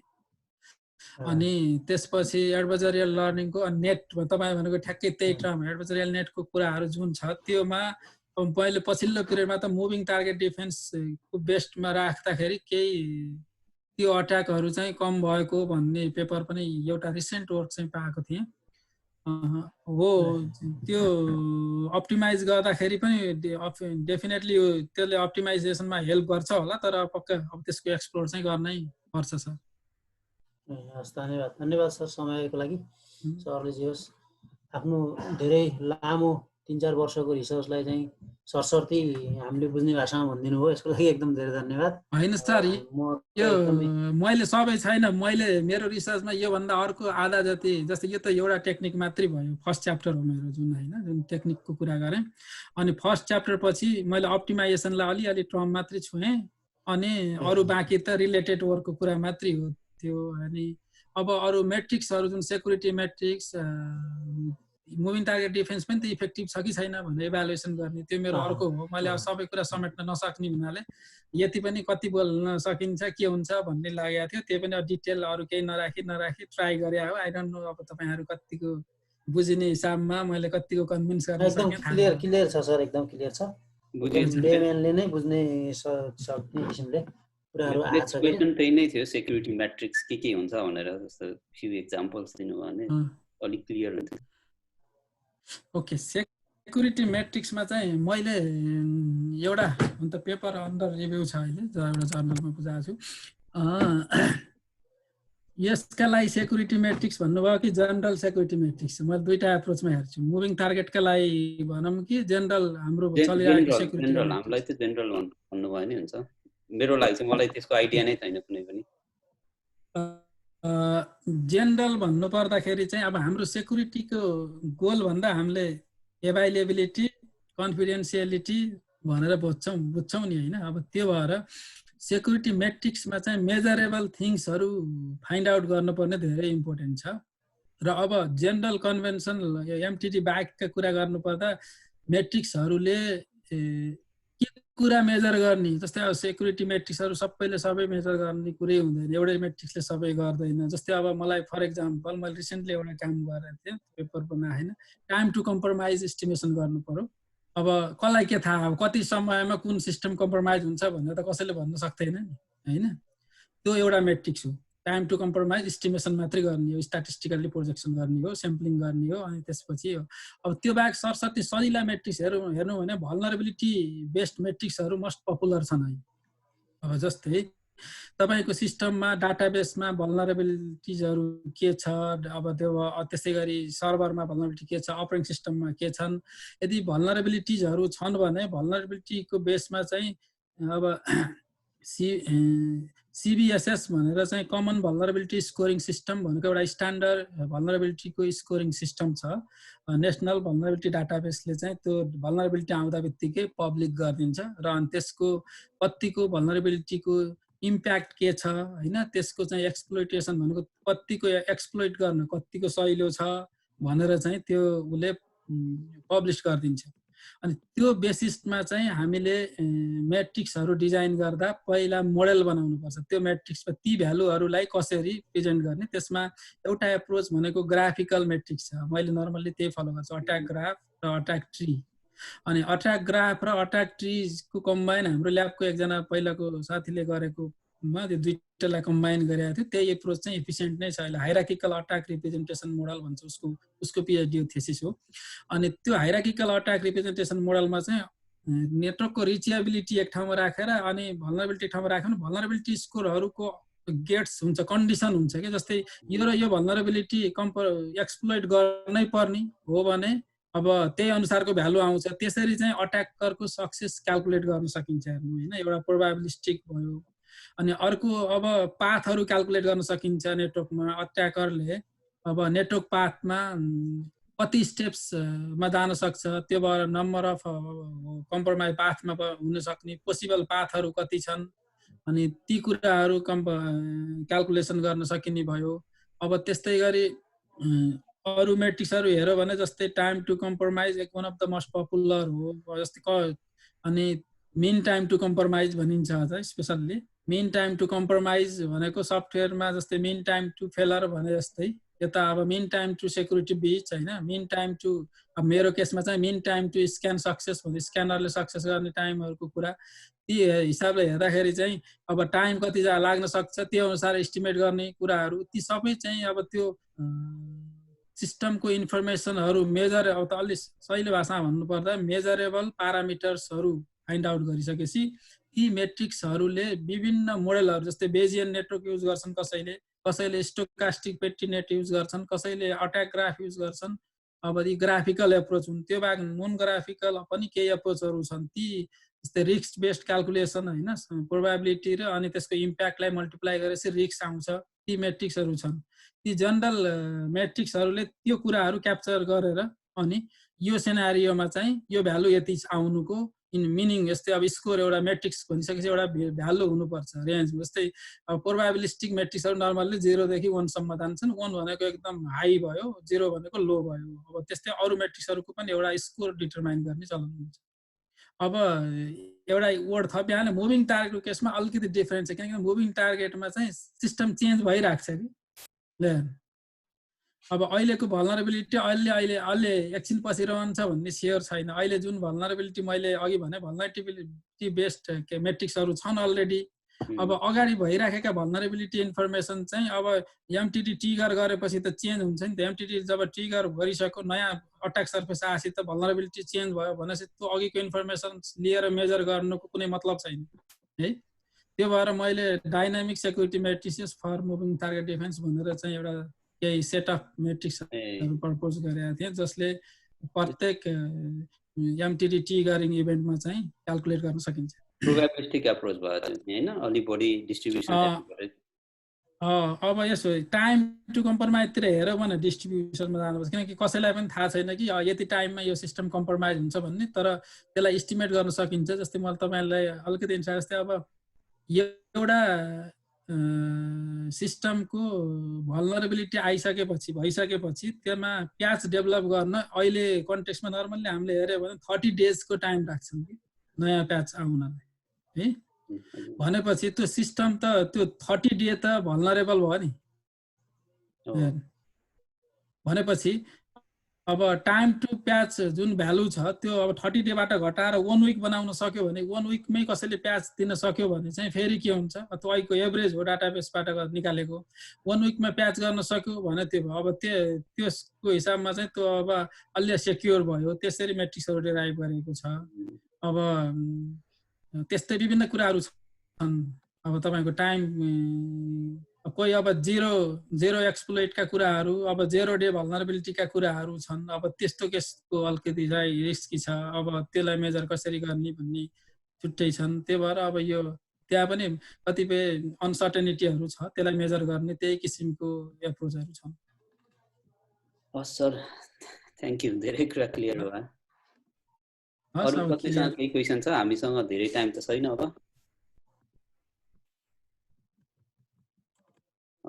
5 मिनेट कसैसँग केही क्वेसन छ भने। यहाँ पनि 10 बजे रातिको। मलाई त केही आपत छैन, सोध्नुहोस् कसैलाई केही छ भने। कसैसँग केही क्वेसन छैन भने हामी अब दिल्ली सरलाई धेरै धेरै धन्यवाद दिन चाहन्छौँ। आज यो यस्तो इन्ट्रेस्टिङ कुरा सेयर गर्नुभयो हामीसँग। अनि नेक्स्ट पेजमा पनि अब हामी कनेक्सनमा बसिराख्छौँ दिल्ली सरसँग हैन। नयाँ नयाँ कुरा साइबर सेक्युरिटी रिलेटेड प्लस अब सरले गर्नुभएको रिसर्चहरू अथवा एनी इन्ट्रेस्टिङ म्याथमेटिकल अप्टिमाइजेसन जस्तो गेम थ्योरी मेरो लागि एकदमै इन्ट्रेस्टिङ अप्टिमाइजेसनको कुनै कुरा छ, म्याथमेटिकल कुनै कुरा छ, इभन अलि बढी टेक्निकलै जान खोज्नुहुन्छ भने पनि फर्मुलेसन गरेर अप्टिमाइज गरेर हैन सल्भै गर्ने तरिकाले पनि डिस्कस गर्नु, त्यो पनि राम्रो टपिक हुन्छ। त्यो खाली हुन्छ, त्यो हो एकदम गर्न सक्छौँ। हुन्छ, अब आउँदा दिनहरुमा पनि केही डिस्कसनहरु कन्टिन्यू गरौँला विभिन्न टपिकमा। यो नलेज शेयरिङको कुरा त हो हैन।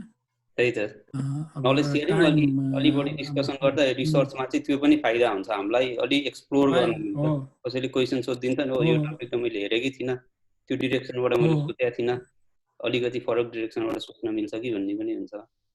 एकदम रिफाइनमेन्ट हुन्छ। जति टकहरु दियो, जति कुराहरु गर्यो, त्यो त्यति नै रिफाइनमेन्ट हुँदै हुँदै जाने हो रिसर्च भनेको। ल, अनि मेरो तर्फबाट नि सबै पार्टिसिपेन्टहरुले मेरो कुरा कति बुझ्नु भयो, केही छ भने मलाई इमेल लेखेर पनि सोध्दा हुन्छ। धेरै जसो फेसबुकमा पनि साथी हुनुहुन्छ, मेसेज लेख्दा पनि हुन्छ। अब कतिपय मेरो विद्यार्थी हुनुहुँदैछ, क्वेसन गरिराख्नु भएको थियो, उहाँहरूलाई कतिलाई मैले ट्राई गरेँ एड्रेस गर्न। यदि कसैको छ भने, र अब मलाई पनि मेरो आफूले रिसर्च गरेको सानो कुरा चाहिँ केही पार्ट अफ माई वर्क हैन, एउटा सानो पार्ट 5% नै किन्नुहोस्, सबैसँग सेयर गर्न पाएँ र त्यो प्लेटफर्म दिएकोमा तपाईहरुलाई पनि एकदम म आभार व्यक्त गर्छु। र अब आगामी दिनमा पनि हामी सँगै जाउँला, केही गर्न सकिने कुराहरु एकले अर्कोलाई सहयोग, सपोर्ट, सल्लाह, डिस्कसन सकेको जति गर्ने हो जसले पनि। त्यो गरौँला भन्ने भन्दै मैले के भन्ने सबैलाई एकपटक फेरि धन्यवाद। हामीले यो रेकर्ड पनि गरेका छौँ। अब यो एभाइलेबल गराउन मिल्छ होला सबैलाई कि के हुन्छ? सरको पर्मिसनबाट गर्नुपर्छ। यो सेसन चाहिँ हामीले रेकर्ड पनि गरेका छौँ। हुन्छ, केही फरक परेन, गराउँदा हुन्छ, हुन्छ केही चाहिँ। एभाइलेबल गराइदिन्छु। हस् हस्, थ्याङ्क यू। तेज सरले केही भन्नुभयो? हस्, धन्यवाद सबै सहभागी लगायत आजका हाम्रा स्पिकर दिल्ली सरलाई पनि म धेरै धेरै धन्यवाद दिन चाहन्छु। र यो माउन्टेक सोल्युसनले पनि यस्तो प्रोग्रामहरू अर्गनाइज गरेर यो लकडाउनको समयमा विभिन्न स्रोत व्यक्तिहरूलाई चाहिँ सम्पर्कमा ल्याएर नलेज सेयरिङ गर्नलाई राम्रो प्लेटफर्म दिएकोमा चाहिँ माउन्टेक सोल्युसन, विश्व जनक सर, हाम्रो सूर्य सर लगायत सबैलाई म धन्यवाद दिन चाहन्छु। र आगामी सेसनको बारेमा पनि केही पार्टिसिपेन्टले त्यहाँ सोध्नु भएको थियो र त्यसको पनि जानकारी त्यहाँनिर हामीले च्याटमा त दिनुभएको छ सरले। हाम्रो नेक्स्ट सेसन चाहिँ भिडियो स्ट्रिमिङमा छ भन्ने कुरा मैले जानकारी पाएँ। त्यसमा पनि audio video streaming with Python भन्ने टपिकमा हाम्रो सिसी पोखरेल सरले दिँदै हुनुहुन्छ। उहाँ चाहिँ सिनियर प्रिन्सिपल इन्जिनियर पनि हुनुहुन्छ ON24 भन्ने कम्पनीमा। उहाँले दिइराख्नु भएको छ। यो चाहिँ नेक्स्ट स्याटरडे हुन्छ। मैले यो तपाईँहरूको सेसनको चाहिँ जानकारी मलाई पनि आओस्, म ट्राई गर्छु जोइन गर्न। अब कहिले काहीँ चाहिँ कस्तो परिदिन्छ भने यो न्युजिल्यान्डको टाइम जस्तै अहिले 10 बज्यो, त्यहाँ 6-7 बजे हुँदाखेरि चाहिँ यहाँनिर एक्ज्याक्टली मिडनाइट 1-2 बजे पर्ने हुनाले अलि गाह्रो भएर मैले अघिल्ला सेसनमा देखेको थिएँ राम्रा मलाई, किनभने म फुर्सदै छ मलाई अहिले, फाल्टु घरै बसिरहेको हो, लकडाउन छ, जब काम पनि छैन, पढाइ पनि छैन, अहिले त एकदम आनन्दको टाइम। तर त्यस्ता सेसनहरू एटेन्ड गर्न पाइएन। मिलेसम्म म पनि जोइन हुन्छु। हुन्छ सर, धन्यवाद सर। दिल्ली सरलाई धेरै धेरै धन्यवाद। Thank you. Thank you. Thank you. Good night. Thank you. सबै पार्टिसिपेन्टहरूलाई धेरै धन्यवाद है।